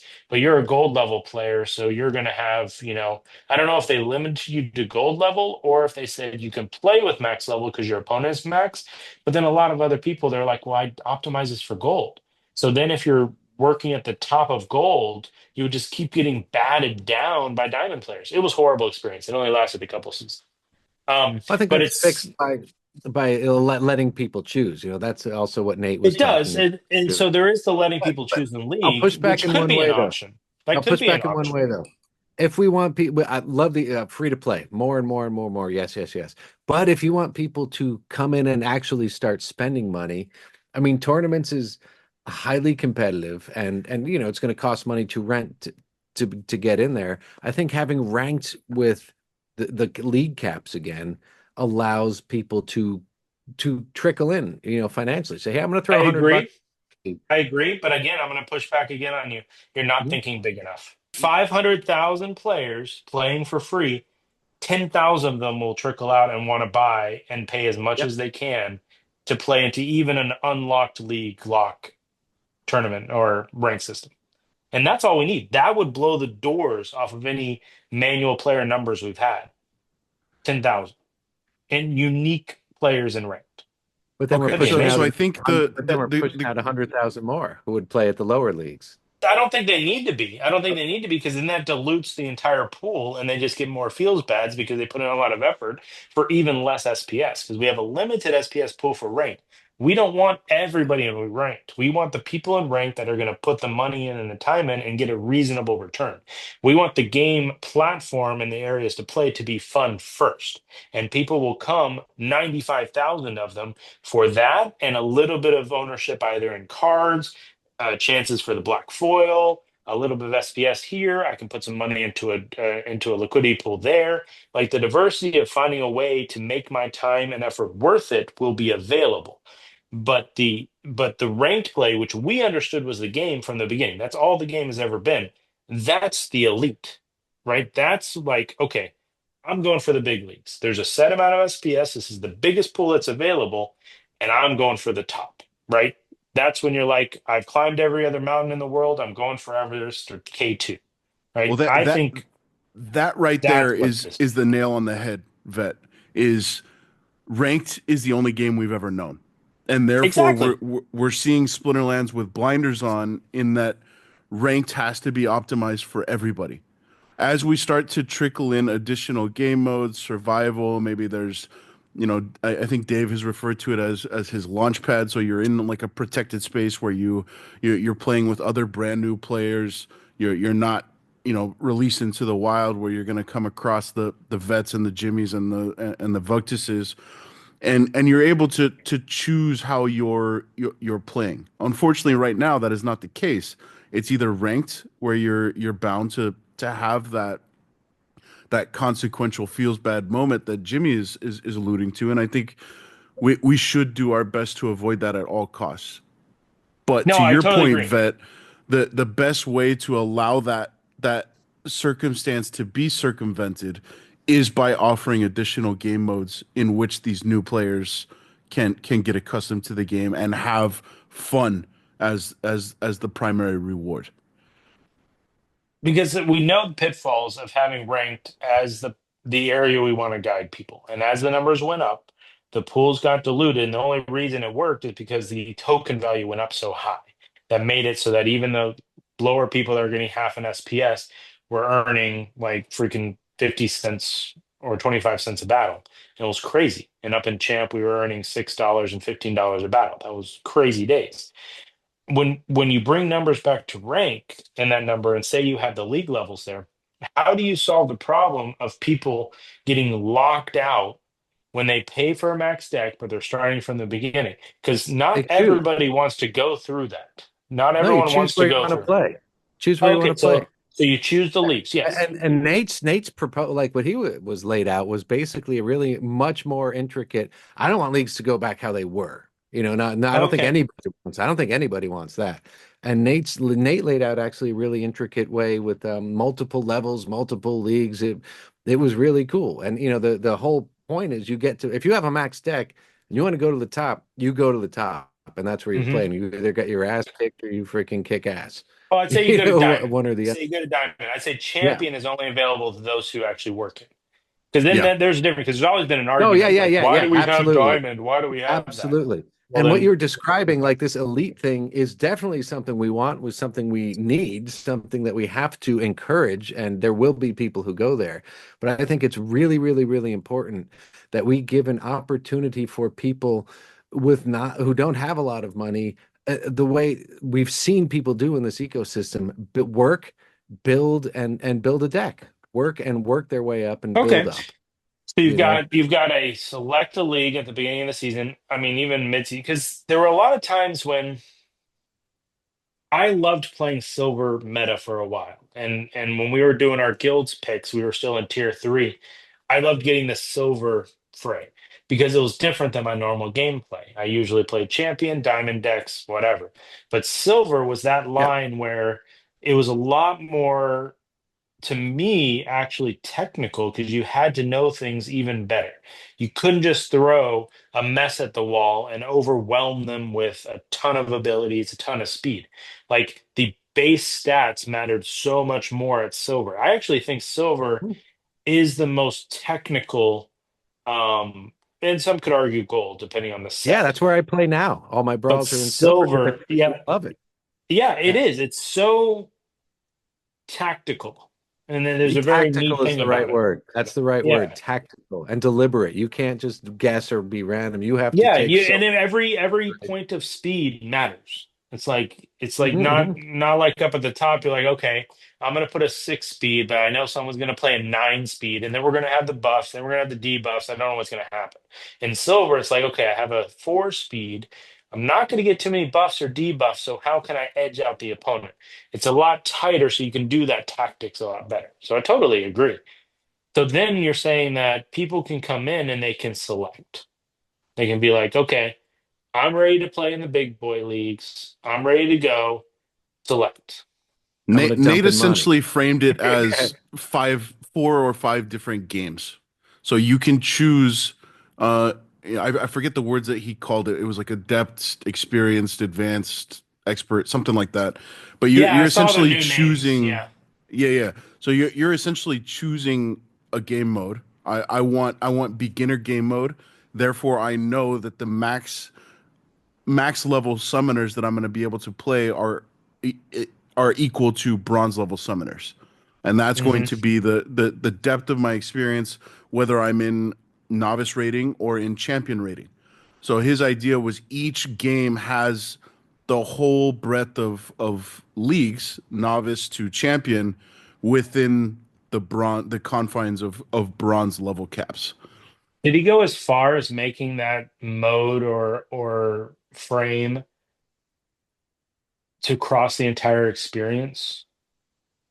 So to give you an example, if I'm hopping in there as a new person, I just finished most of the tutorial. I have my deck being built, and I'm like, okay, let me check out the rest. It starts in novice or bronze, and that's my difficulty level. So it's just like you're starting a Nintendo game, right? Remember those? You select your difficulty level, easy, normal, Mm. or hard, right? Yep. And that frames every aspect of the game. So then if you've selected that, and I know this is going to be crazy difficult from a programming, but imagine how awesome this would be. Is I select bronze when I go into the market, if I go into the rentals, if I go into any of these things, or I go into every league or game mode, I go into customizable battles, like everything is defaulted to bronze. I don't have to worry about what do these levels mean. I don't want to look at max level for renting. I don't want to look at level ones. I want to look at level threes, Your like whole for experience is commons. framed through The the lens whole of bronze. experience is Yeah, it's framed beautiful. as bronze, as Yeah. beginner, right? So then you don't have to be so overwhelmed with everything. Yeah, I don't know. But Yeah. To answer your question, no, he did not talk that far. But Nate's coming on next week, and this would be a topic we could Mhm. dive into a little bit more. But yeah, he did allude to kind of kind of halfway to what you're talking about, where it was like you could focus on bronze, but at different difficulty levels. that would be interesting. I Yeah. don't understand that. I'll have to It wait was and see broken what he down and means. yeah, it was broken down into many different layers, and it would require considerable match liquidity to have that type Well, of that's thing. the other piece, but they're sort of solving that with their bots, right? So they're Oh putting yeah, bots in and there to cover it. we already passed the thumbs up for Dow. Dow passed the thumbs up for ghost card bots. Yes. If we Yeah. Which just I dive think is a into no-brainer. Like I understand yeah, it. it's the freaking bot. Everyone's yeah, just let the bot be in there. It's a Yeah. liquidity bot. Yeah, and they That's don't not win. taking anything. Yeah, they don't take Right, any rewards or exactly. anything. It just provides match liquidity where it's needed, however you Right. want it to be. So Right. yeah. Let's So, uh and let's that's let's good. shift gears, man. So when we got started talking about Splinterlands, I was referencing back to the last time we hosted Yvette, and kitchen table game mode was a big piece we talked about, and then marketable moments was another massive one that we have time and time again. We have seen the game strip away these marketable moments, and I think this is a piece that Dave and Blaze are doing a we're beginning to see the wheels turned back towards marketable moments re-entering Splinterlands. Black foils is one of them. I've Yeah. heard Dave and Matt talk about the idea of introducing, maybe you get in your glint chest, you get something you can unlock any one card for free as a potential Oh, prize, dude, that which would be would Yeah, awesome. be that'd be awesome. huge. I'm gonna strive for. I've got one gold foil BCX, for example. Well, for the next couple of seasons, I'm gonna a gold foil Izzyar is a great example. I'm not a gold foil player, therefore I don't need that card.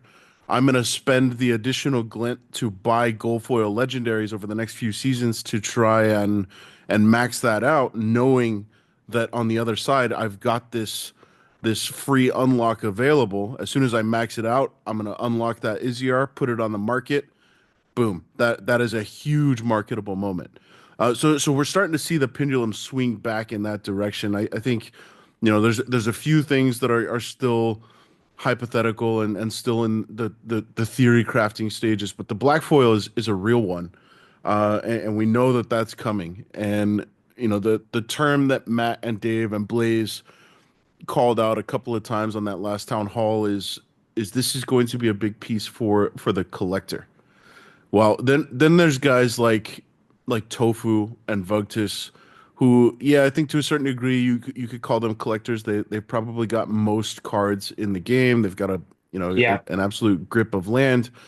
I don't know about the depth that they have. I think ultimately what they, and I'm not speaking for them. I'm just making some assumptions. I have seen Vugtis offer some opinion on the black foil.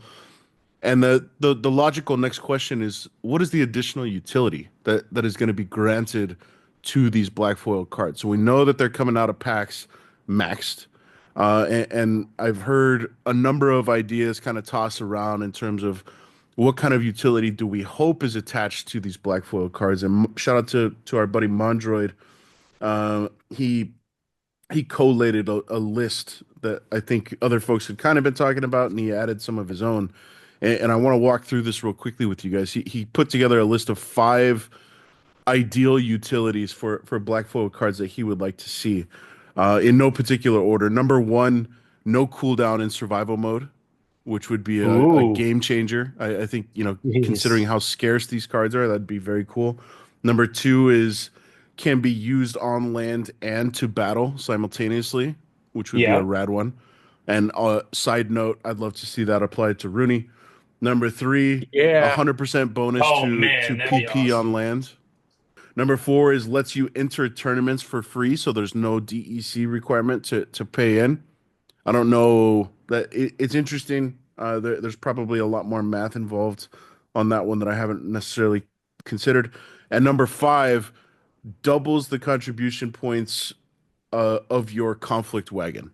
So if you stack, 3 or 4 max gold foil legendaries onto your conflict wagon, and then you toss a black foil, the total contribution points from that entire wagon is doubled, not just the single contribution points of that black foil card, which I thought was super interesting. And the cool thing about the black foils is anybody has a chance to get them, which is awesome. Yes. So I What was just threw a three? lot What was at number you three? guys. What are you guys? How are What you was guys number thinking three? I about black didn't hear it. foils? Number 3, 100% bonus to PP on land. So similar to Rooney. Ah, Yeah. ooh, that's cool. Yeah. So are you guys thinking about black foils from a collector's perspective, from a utility perspective? Is there, have you guys had a chance to kind of think through what kind of utility you would like to see, or do you think we should stop at, this is a cool collectible? Um, I think my Well, I my think my at 2 cents first, is, oh, go ahead. You go ahead with yours. I was just gonna say, I think given that we're on the blockchain, we have some really freaking rad technology available. Why not both? I think the collector piece is huge, but I love, in particular, the cooldown on survival. I think is an awesome bit of utility, and the simultaneous use of black foils in land and in whatever other game mode. I think is a cool idea. The rest, Yeah. I can be convinced either way. Yeah. That's where I land on it too, is if you can use it both, and that'd be kind of from a flavor standpoint, it would work out too if land helps you with chances to get it. And then when it comes in, it's the first card or the first version of a card that can be used on land and game. And I agree, Rooney should be able to do that too. Once if this is able to do that and they code that, then I think Rooney should be allowed to do that. Because in all practicality, doing that for Rooney doesn't do too much for people that have a lot of Rooney, right? I have one Rooney that I play with, and all the rest are on land. This would just allow me to put that one Rooney onto one more plot. So it's not a big deal, right? And now, granted, the others might be available for survival mode, but people that could use 20 Rooney in survival mode have plenty other cards to work with. So I don't think it's a big OP or unfair thing to give that capability to Rooney. Same thing with like the black foil version of a card. It sounds like it's going to be what, like one per card? Like, so if that's the Izzyar, there's only going to be one of one black foil. Is that what they're thinking? We don't know. We don't know. It Yeah, could be anything TBD. from a chance. It could be like an Hmm. incredibly rare chance to pull one and it's unlimited, or there's one of each. We have no idea at this point. Yeah. So no, I think the using it on land and the survival mode cooldown. But I think a lot of those are useful because if I'm thinking at it from a more strategic standpoint, I think Mondra hit it out of the park with each one of those things is essentially a ticket, gateway, or an incentive to be involved in various areas of the game that somebody might not already be in, right? So you're this new player and you're buying these packs and you know there's a chance for this. Like seriously, that marketable moment, I desperately hope the person that opens that is in the bottom 20% of asset owners in the community. preferably at the bottom 5%. Brand new person, right? Somebody that knows enough that can do something with it, but not somebody that just kind of goes into a collection, right? I Because yeah, if completely agree. Yeah. it goes into a big account, it's going to stay there and they're going to use it for what they do, but it's not as marketable a moment. When it's with that new player, they'll likely sell it for a lot, but before they do, they'll be like, well, what can I do with this? It's a free ticket to tournaments. I've never played a tournament before. I can stick this on land and play it in a game. Anybody got a plot? I'd give them a plot just for them to put it on there.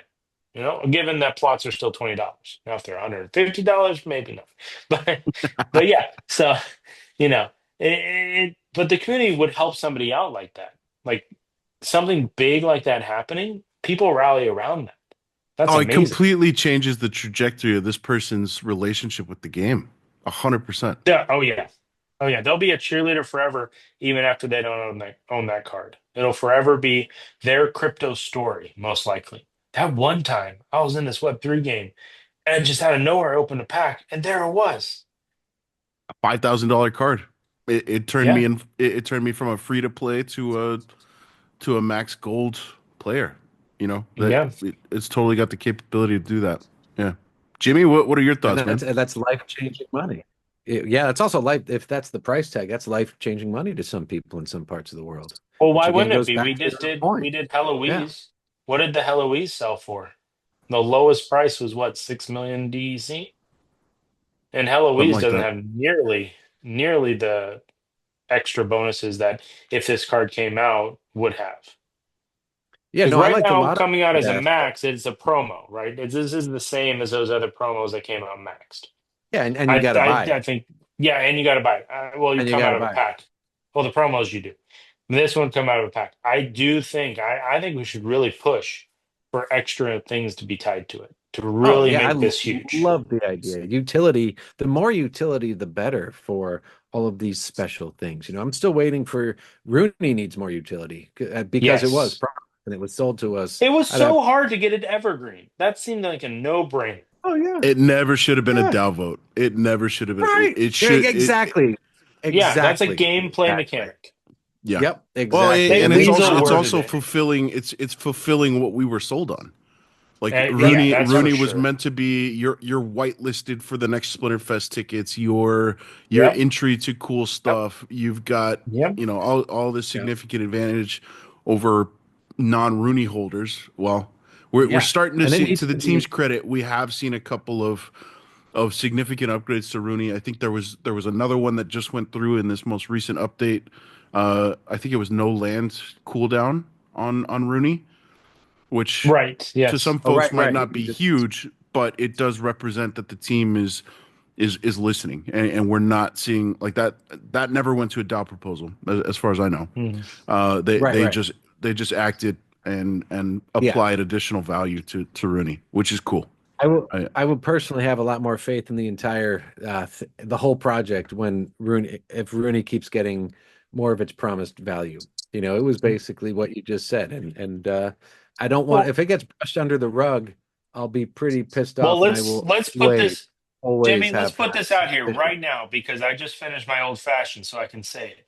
Is if Yabba hears this clip, somebody can send it to him. Yabba's road has now been cleared. He can make Rooney everything he wanted to be. There's no excuse anymore. He doesn't have to talk to bankers. He doesn't have to talk to lawyers. Let Dave do that. Get back to Rooney. Make it as great as you said it was going to be. Go. That's the and I mission. feel like I feel like with each new set and each new iteration of land and each new game mode, the ceiling raises on Rooney, right? And it becomes, if everything goes to plan, this time next year we're sitting with a player base that is at 10,000 people. This time in 5 years we're sitting with a player base of 50,000 people. Whatever that looks like, there is expected player base growth, and with that, Rooney becomes more and more scarce, and that additional utility is that much more enticing for Rooney holders. So I Well, think here's the truth. Here's the truth about it. You guys touched on it last week. Wax had a sale of SPS or Splinterlands assets, launching it to the top on Atomic Market or whatever. In that same time frame, somebody posted in Discord. or maybe it was on Twitter, that their long-standing assets on OpenSea sold from Splinterlands. Like they actually moved, right? So when that's telling me that these external markets with our assets on them are getting eyeballs and are getting attention. So if that's true, even if it's small, as we're growing the player base, as we're growing the excitement, the other piece is another announcement that Rooney has more capability. There's more desire. That bumps up the prices. It bumps up the transactions. That gets us higher in that list on OpenSea, right? Spreads out, hopefully, the depth of owners of Rooney so that more people have it in their account. That's more favorable. All those things all play together. And then when somebody comes in and now it's like a dolphin or a whale, it's like, how do I really get involved in this game? One of the things is, well, no matter what you do, you need to get a Rooney first. No matter how you're going to play the game, you Mhm. need a Rooney. You want it on land, you're going to need it. You want a survival mode, you're going to need it. You want to play tournaments, you're going to need it. Like whatever it is, that crypto dude, that's your first ticket. You want to be whitelisted for sales? You want some type of bonus? You're going to need it. That Yeah, was another thing. It was supposed to be, that's whitelisted. right. It's supposed to be That whitelisted type for of stuff. sales. I want to see Rooney get to the point where it sells for one minimum one ETH, regardless of the Yes. ETH price. Like, because it was sold in ETH, it was sold at an all-time. I remember so vividly. It was priced at the all-time low of ETH during that cycle. Like Yes, it it dipped was. the day they set the price. It dipped down to like $1,200, and then Yes. like 2 days later, jumped back to the 14 or 15 where it had been. But like they priced it the day it dipped. It was brutal, brutal, Yeah. brutal. But yeah, I want to see Rooney back up to the one ETH minimum as we roll I into the sold future. my initially minted Rooney for an ETH. That was cool. Really? I Nice. did. Yeah. Wow. I sold it early days. I think it was probably like first 10 days. There were still handful of weeks remaining for Rooney's Did to it be have minted, and it had I've never seen Gold Matters owns it now. Shout out to Gold Matters. But Nice. he's holding, I think the weapon is called the Cruel Sucker. It's like Mm. it's the demented balloon. And I really love the Oh, balloon. there's like three of those or something. So Yeah. that's Yeah, it's still really, yeah. really rare. Uh, but yeah, I sold it for an ETH in the early So, days, bought a Rooney that I really like and still had some cash to park elsewhere. well, that's the way to do it. That's a marketable event. Yep. Those are marketable events. So my Rooney, one of my Roonies, is number 4 in unique. According to, so there's a couple of sites you can look at these, and I went on one that kind of ranked them. And so I have a screenshot of a number 4. The top 3 most unique are owned by Yaba. So I'm just waiting until he needs that fourth. And I'm just holding on to it. So I like that one in my collection. And then I put my PFP is the pirate one. Jimmy, we talked about that. It just popped out, and it just all has pirate It's a hat, pirate. It's pirate it's a blouse, Seinfeld little Rooney. dagger. It is. It's hilarious. Got the pirate shirt. It worked out. I don't want to be a pirate. Too bad, Rooney. You are. Let's go. You are. You're a pirate. Yeah, but I still like the little the snake staff is my favorite little Rooney accessory. Oh It's got the yeah. snake eye. It's really hmm weird. Really weird, really cool. I love that. My fourth one is a fish. Fish is his weapon. Ooh, like Purple after fish. sound. Yep. hmm Auto tuna. Auto tuna. Yep. I The love purple. I love the like serious background, serious helmet, serious body, serious everything with a goofy ass weapon. I think yeah, Yeah. like the pickle. I think Yaba did. Yabba has the pickle. Yeah, Yaba went after a really sexy Rooney with that red background, and everything looks like menacing and cool. And then you look at the weapon and it's a giant dill pickle. It I is. just It's a find it pickle. hysterical, man. Yeah. It's important if you have heat stroke. Really? The Get a pickle. electrolytes. Yeah, you need the electrolytes. Yeah, so if you're ever Yeah. at a festival, especially like a Renaissance fair, they generally have dill pickles. You're feeling lightheaded, hop on Drink the over there and juice. grab a dill pickle. And that would be the preference. So as long as you're there and you're good friends with them, ask for the juice. Yeah. Take a You shot of guys that and do you're good to are go. you guys pickleback fans? I love You well, guys ever Pickle. pickleback. drank the pickleback? It's a whiskey with the with the a bit of pickle juice on the side.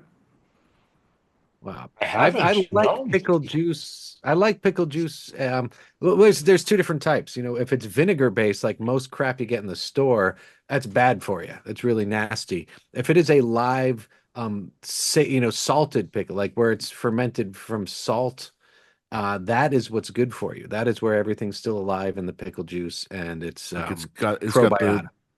the proper Yeah. Well, culture That's there. actually, and that you tastes see the good. cloudy, you see the cloudiness in it, right? It kind of looks Yeah. like the brine is cloudy. Yep. And it's Yeah. still alive and it's still probiotic and it's good If the for you. pickles are shelf stable, that's not what you're going That's for. not good. No, you're drinking vinegar. Or if it's bright green. Yeah, Yeah, that's another one. It's like, drinking the dyes. yeah. Yeah. I didn't get the pickle juice thing until I realized the difference, between the live That's brine true. and the vinegar pickles. That's true. Yep, for sure. What's your plan for carne asada? Jimmy, why don't you kick that one off? I'm undecided as of yet. I don't know. Are I you have no idea. feeling the pull? Are you feeling the pull? The I don't chase? know, man. Well, Did the I don't chases know. We'll real have to get you? see. Yeah. We'll have to see, man. $4 a roll is a good bit. I'm not sure if I'm still into that. I'll probably pop a few. I'm not going to Hmm. pop a lot, I don't think. Um I think the chase will sell packs. I think it's a good thing. I think it will sell a lot more $4 packs. I'm still love Silence's idea of the $2 player pack where there is no gold foil and there are none of the chase cards. Like if you're a player and you still want the fun of opening packs, you still have the Hmm. same chance for legendary, epic, and all the rarities are the same odds, but you don't get any gold foils and you get none of the chase cards. Love that Oh, idea. Love that's that idea. cool. Don't think it's going to happen this set. Would love to see it No. next set. Would love to Yeah. see it next.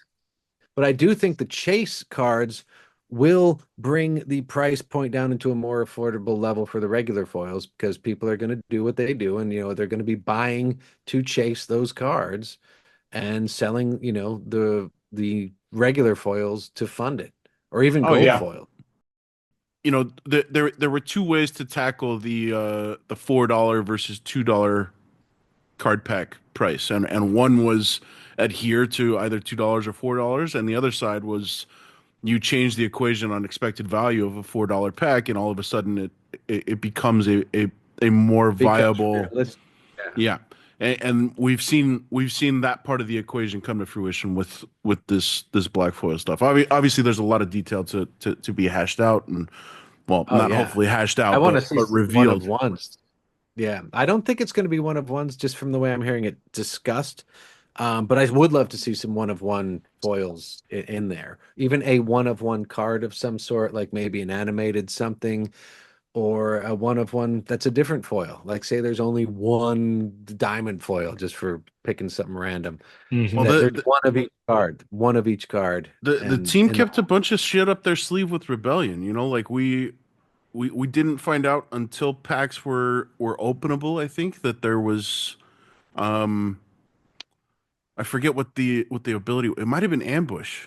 We didn't find out about ambush until the very last minute, either during pre-sale or immediately after the regular sale had started. But they kept a couple of cards up their sleeves, and it wouldn't surprise me if we see the same here. So, foils seems to be a big piece in Conclave Arcana, Carne Asada, and yeah, it wouldn't surprise me if something like that does make it into CA. Ultimately, I don't know if black foils necessarily excites me, but it sets the precedent, right? Like the team is open and embracing. We are not doing just regular foil and gold foil ever again.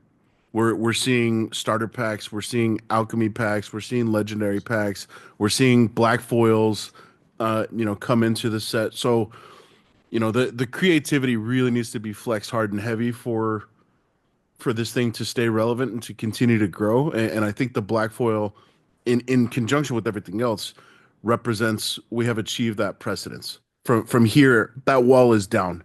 it's Now the start. the Yeah, yeah dude, the I'll say creativity mint is numbers. open. Mint numbers on Heloise were the door opening, I think, because again there Agreed. was a Shout lot out to of Blaze. That was resistance. Blaze. Well done, Yeah, Blaze. he was pushing Hmm. it, And there was a lot of pushback for him to just get that because some people just didn't get the collector's aspect and really didn't understand how that affected people and their purchasing choices. Some people just have to freaking get that number one and they will pay a premium to do so. And, having mint numbers, we don't need it on every card. And people, they're worried about combining.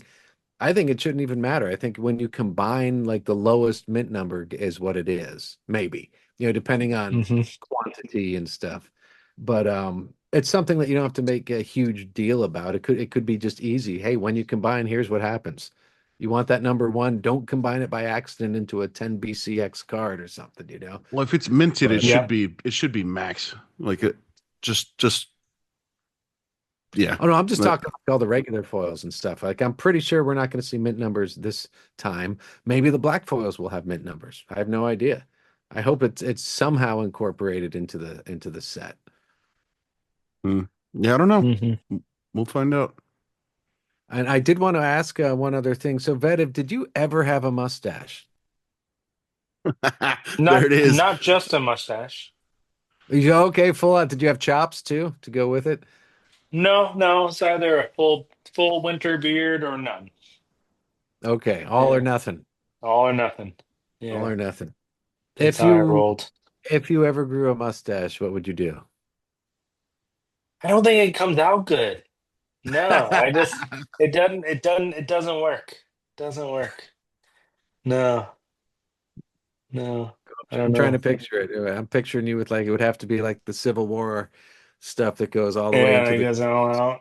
Yeah. yeah, exactly, all the way into the chops, I saw sideburns into the mustache. I saw a comedy short where it was talking about guys always try to measure, and it had all these different things, and it would just do that mustache. Somebody would be big, and it was even bigger. And the last guy, and it was all the way down to the ground, coming all the way taller than him. And he's walking down the street, and it does that rap song or whatever to it, and it's like, okay, that's true. Everyone trying to outdo each other.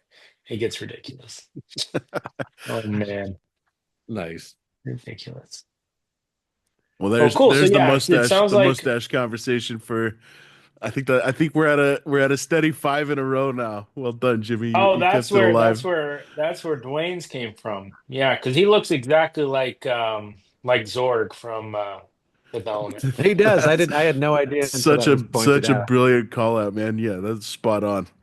With the hair and the reverse mustache, bottom lip mustache. Hmm. Who I Exactly. never realized until last episode when we looked it up is Gary Gary Oldman, Oldman. the Oh, goat, Yep. dude, man. but that's the thing. Gary Oldman is one of the quintessential character actors. He's so brilliant He's at just so good. falling into, and you're like, wait, he was in that and that and that and that. Perfect. Perfect. Oh He's yeah, one of and the best actors. he's so different in every single one. He Every becomes. single one. He What was really it? does. Yeah. Was it And one of the I Batmans didn't where find he's out until top? very, very late that he's British. I always assumed that he was an American guy. Oh, he was like a Shakespearean British actor, I Hmm. believe, right? Yeah. Classically trained theater, yeah. Classical Shakespeare theater stuff. He's brilliant. Yeah, he's one of my favorites for sure. So, Jangles, what are you going to do with carne asada? You going all in? Do max No, steps? no. I think I'll probably employ the same approach I had to Rebellion. I had a a few bucks sitting on the side waiting for the general sale to go live, and I had kind of earmarked a handful of cards that I really wanted to go after, and I bought max versions on day one. Um, I don't think I'll be able to do it to the same degree as quickly as I did with Rebellion. Uh, but I don't think that it's not going to present as imperative as it was with Rebellion, I think. Just Mm. because Max Chaos Legion was absolutely everywhere and Max Rebellion was the differentiator. Whereas now I think there's going to be a lot of guys who, are maybe feeling, like we talked about earlier, are feeling reinvigorated with the company, the future, the direction, the promise of Splinterlands. They're starting to feel confident again. Maybe they took a hard pass on Rebellion because they were still feeling, wishy-washy. I'm going to ride Chaos Legion until it exits Modern. And if they're feeling reinvigorated, they'll be starting without Rebellion. I think Rebellion will still be the key differentiator. And until the very end of the Hall of Legends, including Heloise. I've got number 93. Ooh, cool. Yeah. Uh, I've got a Max Rebellion deck. I think that's going to serve as a really solid foundation for me to remain super competitive on the champ leaderboard, supplemented Mm-hmm. with some key cards from Conclave Arcana. So that's going to be my goal. I do have some cash sitting or some money sitting in crypto that I'm kind of waiting to see what shakes out with the markets, and maybe I'll have a different approach as the sale progresses. But I'll be sitting on the sidelines for the pre-sale. We'll see what happens with the Mm-hmm. general sale. Probably 20, 30 cards max out of the gates will be kind of my ballpark, my target. Mm-hmm. Um, and with absolutely zero knowledge of what the set looks like as far as specific cards. I've already kind of in my mind's eye identified the key cards that I'm going after. Mm-hmm. It's your Little League eligible summoners, which we know is going to be coming. It's your weapons trainers and any new kind of non-attackers that are going to be. I think it's going to be fairly quick that folks are able to identify what are the key cards, and yeah, I'm going to try and make myself available to make some significant moves on those key cards pretty quickly. And you can know some of that as early as next week, right? That's when playtesting begins. Yeah, yeah, we just got a heads up that playtesting is coming quickly down the pipeline. I think we'll be in it as of next week. Yeah, tournament should be underway. Challenges. We've shout out to Eagle. He's coordinated for shortened brawl cycles, so we'll have one day cycles instead of 2-day cycles.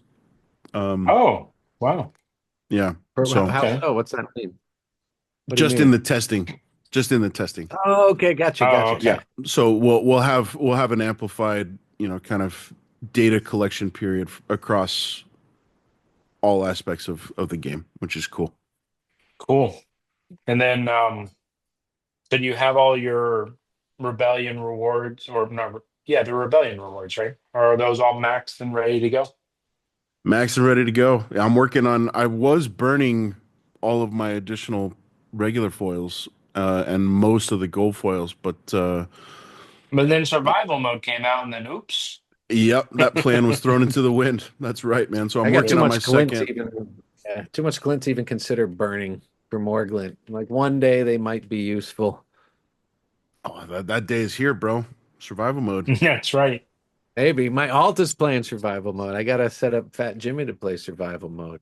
Mm-hmm. All you got to do is flip to the survival mode tab and hit battle, Jimmy. That's it. It's really easy.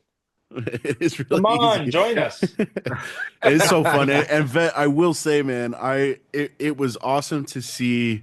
I Neil doesn't strike me as a very excitable dude. No, Uh, not usually. He's usually very evil, even killed.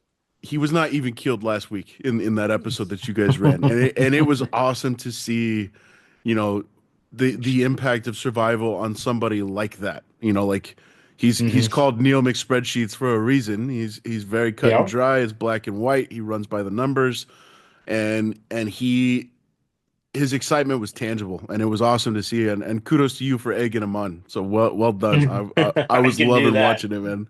Got Yeah. him. So if you want the numbers, it's still early on. It hasn't been a full season yet, but he is netting even after distribution to Xbot. He's netting more in survival than he was with SPS. On And land. he had, yeah, on land, yeah. And he had everything on land. And when I say everything on land, we're talking alpha gold foils. 2 full Yeah. regions. He probably had 40-50% of it online. Um, Mining primarily SPS and research, and the grain was optimized to supply for that. So yeah, by moving over survival, he is staying up, and I think today's SPS and survival is higher than yesterday. So he also got some pretty good wins in a row. So I'm excited to see how tomorrow's report comes out. Should be Nice. should Well, be I an just up did day. the quick numbers. You said 2,800 battles, assuming he's 2,900, something like that. Right around a Yeah. 50% win rate. He's close to 90,000 SPS, assuming that 60 Whoa. average. Obviously a Yeah, lot of that so was climbing through bronze, I had climbing to through climb up. silver. Yeah. he Yeah. was 40. It's about a 40% win rate on his account, and it's and starting up from the bottom. Let's see. I'd say he's over 60,000 SPS. So somewhere between 60 and 75K, I would say, and whatever the season's been this time.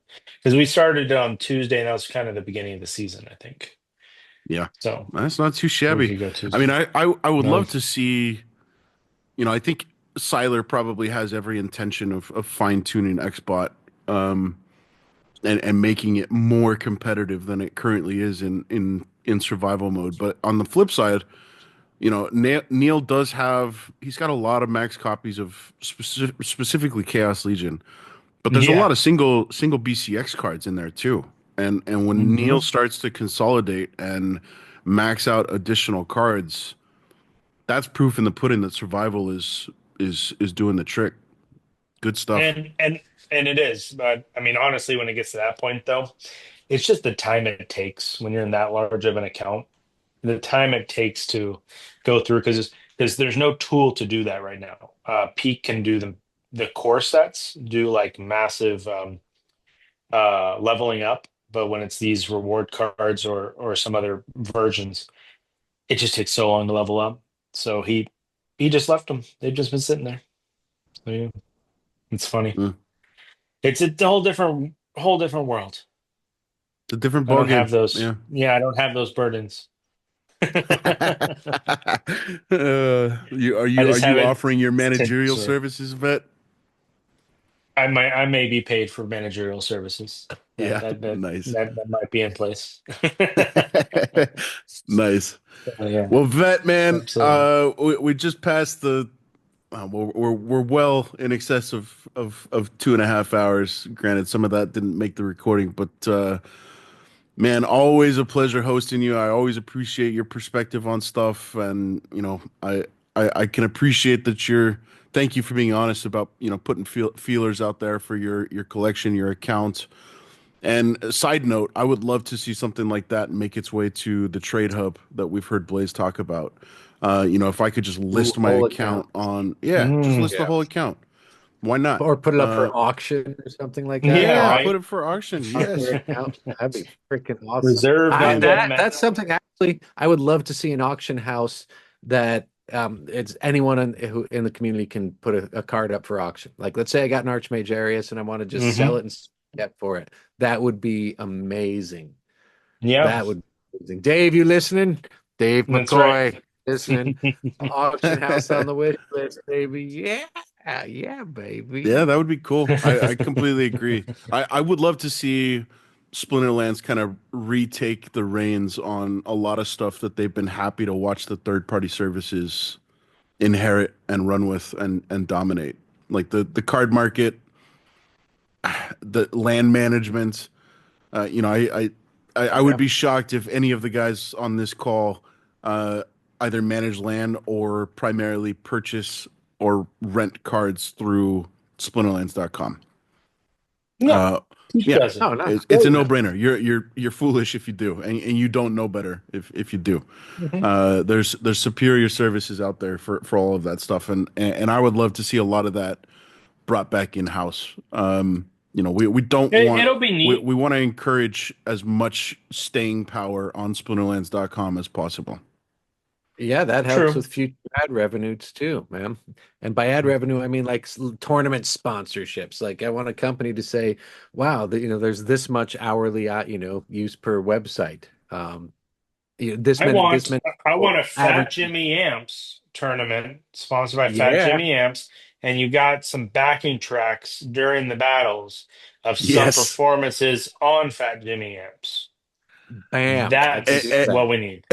I want that. I want to double down on that and hear some Jimmy offered explosions if exploding dwarfs is on the table.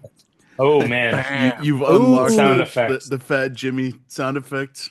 Yeah, I might cool. have to go buy some exploding dwarf. I swept the floor on Beta Rare's gold foils today. I Nice. You freaking did bought. that. You were the one. That was me. There was a bunch at like $9. There was a few at 8. There was a bunch of $9, and I bought everything under 10. So we're Um, still at the community size where we all know who might be the one doing that at this time. It'll yep, be good to get back to that time when we don't know who it is that just cleaned the floor of a yep. card and it just comes out of nowhere. That's when we Mhm. know the community has grown. What? Who was that? Who What? did that? Some new guy came in Mhm. and just bought all those cards. Real quickly, have you guys seen? I think it was broadcast on Twitter. Tofu has, he's been running his ambassador program pretty hard and heavy, and trying to Yeah, recruit folks. that's awesome. Well, he got pinged that somebody started an account that is, I want to say it's sell.solana is one and buy.ethereum is another, and they're both holding 2.5 million SPS, and Whoa, they're both under Tofu's ambassadorship, that's and fantastic. nobody knows who it is. It's I me. think there's some suspicions. It's Jimmy. It's Jimmy. Well, No, I'm kidding. whoever it is Jimmy.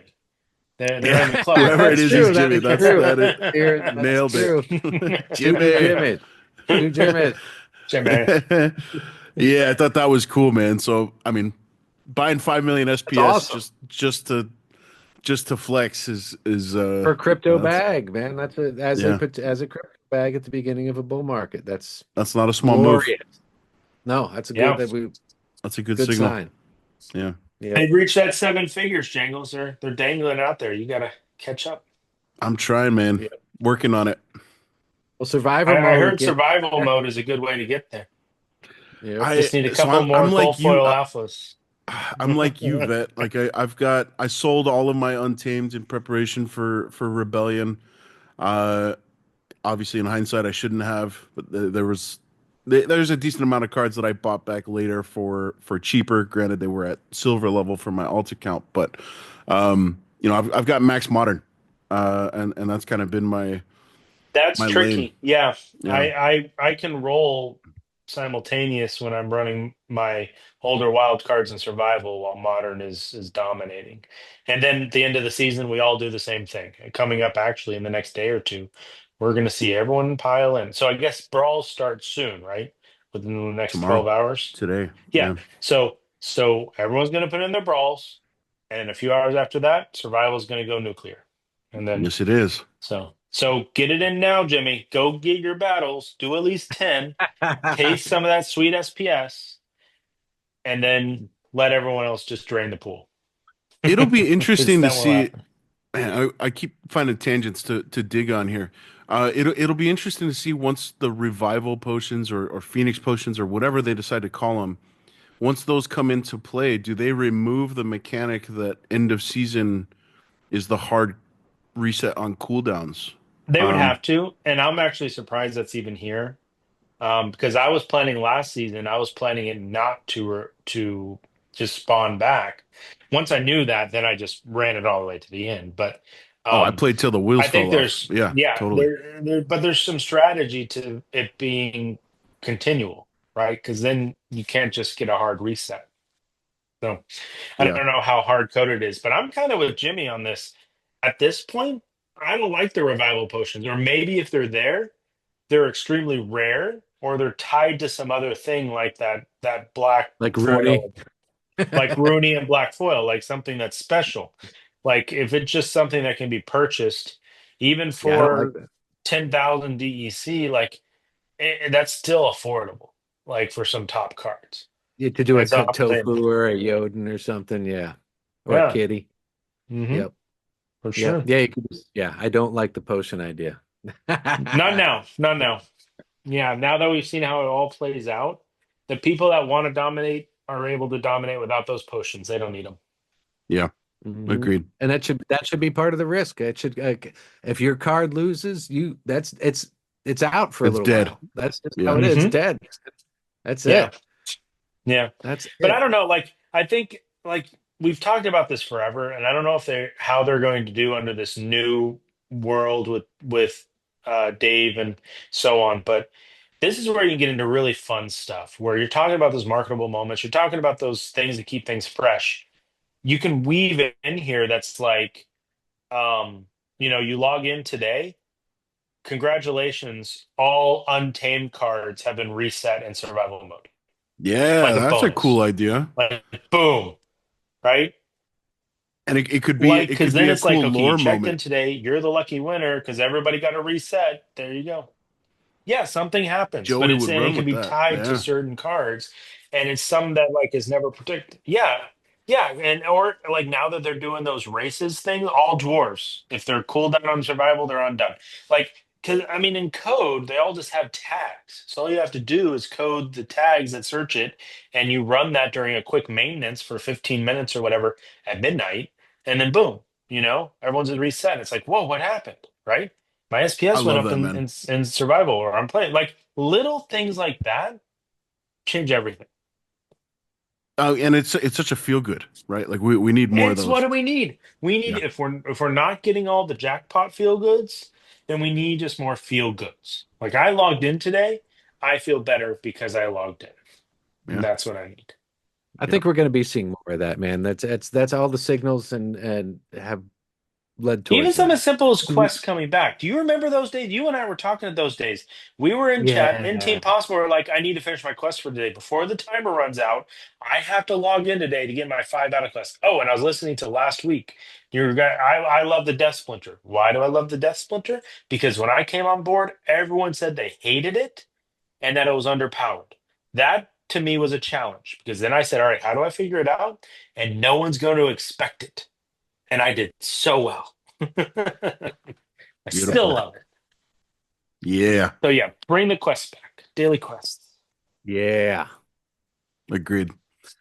Yeah, and I think you guys are both right. We're inching closer to that stuff, and the precedent is there. We've heard whispers of a lot of this stuff coming to fruition. It's just going to take some time. Right now, Conclave Arcana is all consuming and justifiably so. After that, I think the stretch of 2025 will see a lot of this smaller levers starting to get pulled, and you know we'll Fun we'll, and we'll engagement. yes, we'll be ramping it Fun up. and Turn it to 11, baby. Let's go. yeah, That's baby. it. 11. Yeah. On the Bam. way.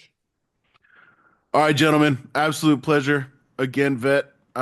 Thank you for taking the time to stop by, man. Look forward to, if you end up selling your account, let us know. Let's come back on, Oh, of talk course. It'd about it. probably be pretty big news if it Yeah, happens. it would be. Totally. If you And did that'd be that, a would you be marketable moment, man. It would be. hell yeah. Let's say if it happens, are you gonna just be gone or are you gonna keep playing Hornman? Oh, I'll be around. Yeah, it just won't be as significant. I've got the investment account to manage too, and then I work with Neil on his stuff. Yeah, and it will be one of those things where down the line I might buy back in, right? But Mhm. it's just a balance between life and online game. And this had its role and it had its purpose. And I mean things have changed now, but a month ago, the way things were lining up, I'm like, I can't really see as much upside versus what I think the value is and compared to what I need in real life. So it's just the way the cards work. As it is now, there's still real life need that value could be used somewhere else, but now it's a little more difficult. I've seen the value go up. There's a lot more fun in the game. Survival has revitalized it more than land for me. Like, that's a whole other Me too. strategy, earning potential, and everything. So Yeah. yeah, we'll see where it goes. It's still out there. I'm interested if there's anyone that is interested. That's kind of one thing. I think that's an important data piece just for the community as a whole. And I've Mhm. I've argued for a long time there's value to Soulbound. Like there are people saying there's no value to Soulbound. I'm like, you really don't understand. Now that survival's out, there's even more value in Soulbound. Um, but how do you transfer that? And the only way to do it is to sell the account. Full And account, yeah. then yeah. And it's not like it hasn't been done before. People bought accounts by the handfuls, but those didn't have Mhm. Soulbound at the time. So now this is a new way. So I'm very curious on what it might be. Well, when you We'll buy see. back in Vet, it's got to be Vet VI. Yeah, exactly. That's yeah. And That fee will be I also gone. want to throw in there before you guys take off. I would love to see your show with Neil be retitled from Monster Maverick to Between the Sheets. Oh goodness. Marketing, baby. Neil McSpadden between the sheep. And you got to Oh know, it's the man. spreadsheet king, man. But Spreadsheet. we would have to deliberately start with a graphic and a spreadsheet at the beginning of the show. Otherwise, that's just going to get awkward. Oh, I love it. Oh, yeah, it would. So, Awesome. All right, gentlemen. Like I said, always a pleasure. Thanks for hanging out. We'll be back next week. We got Nate coming up. We got Matt coming up in the next couple of weeks. We're trying to get Blaze on. We're gonna try and deliver some of those marketable moments here on TPG over the next month, and help out the game and get some cool stuff out there for you guys to listen to. Appreciate you guys hanging out with us here at TPG, and we'll see you next week. In the meantime, you have been listening to People's Guild. Welcome to the People's Guild. Splinterlands. Pretoria. For guests all across the mythical land of Pretoria, tune in. Come in. Welcome to the People's Guild.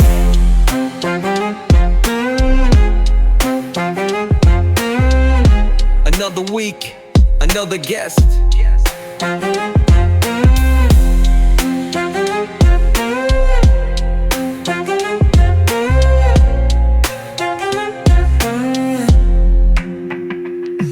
Pretoria. Pretoria. Tune in. Come in.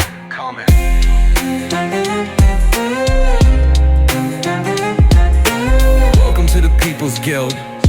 Another week, another guest.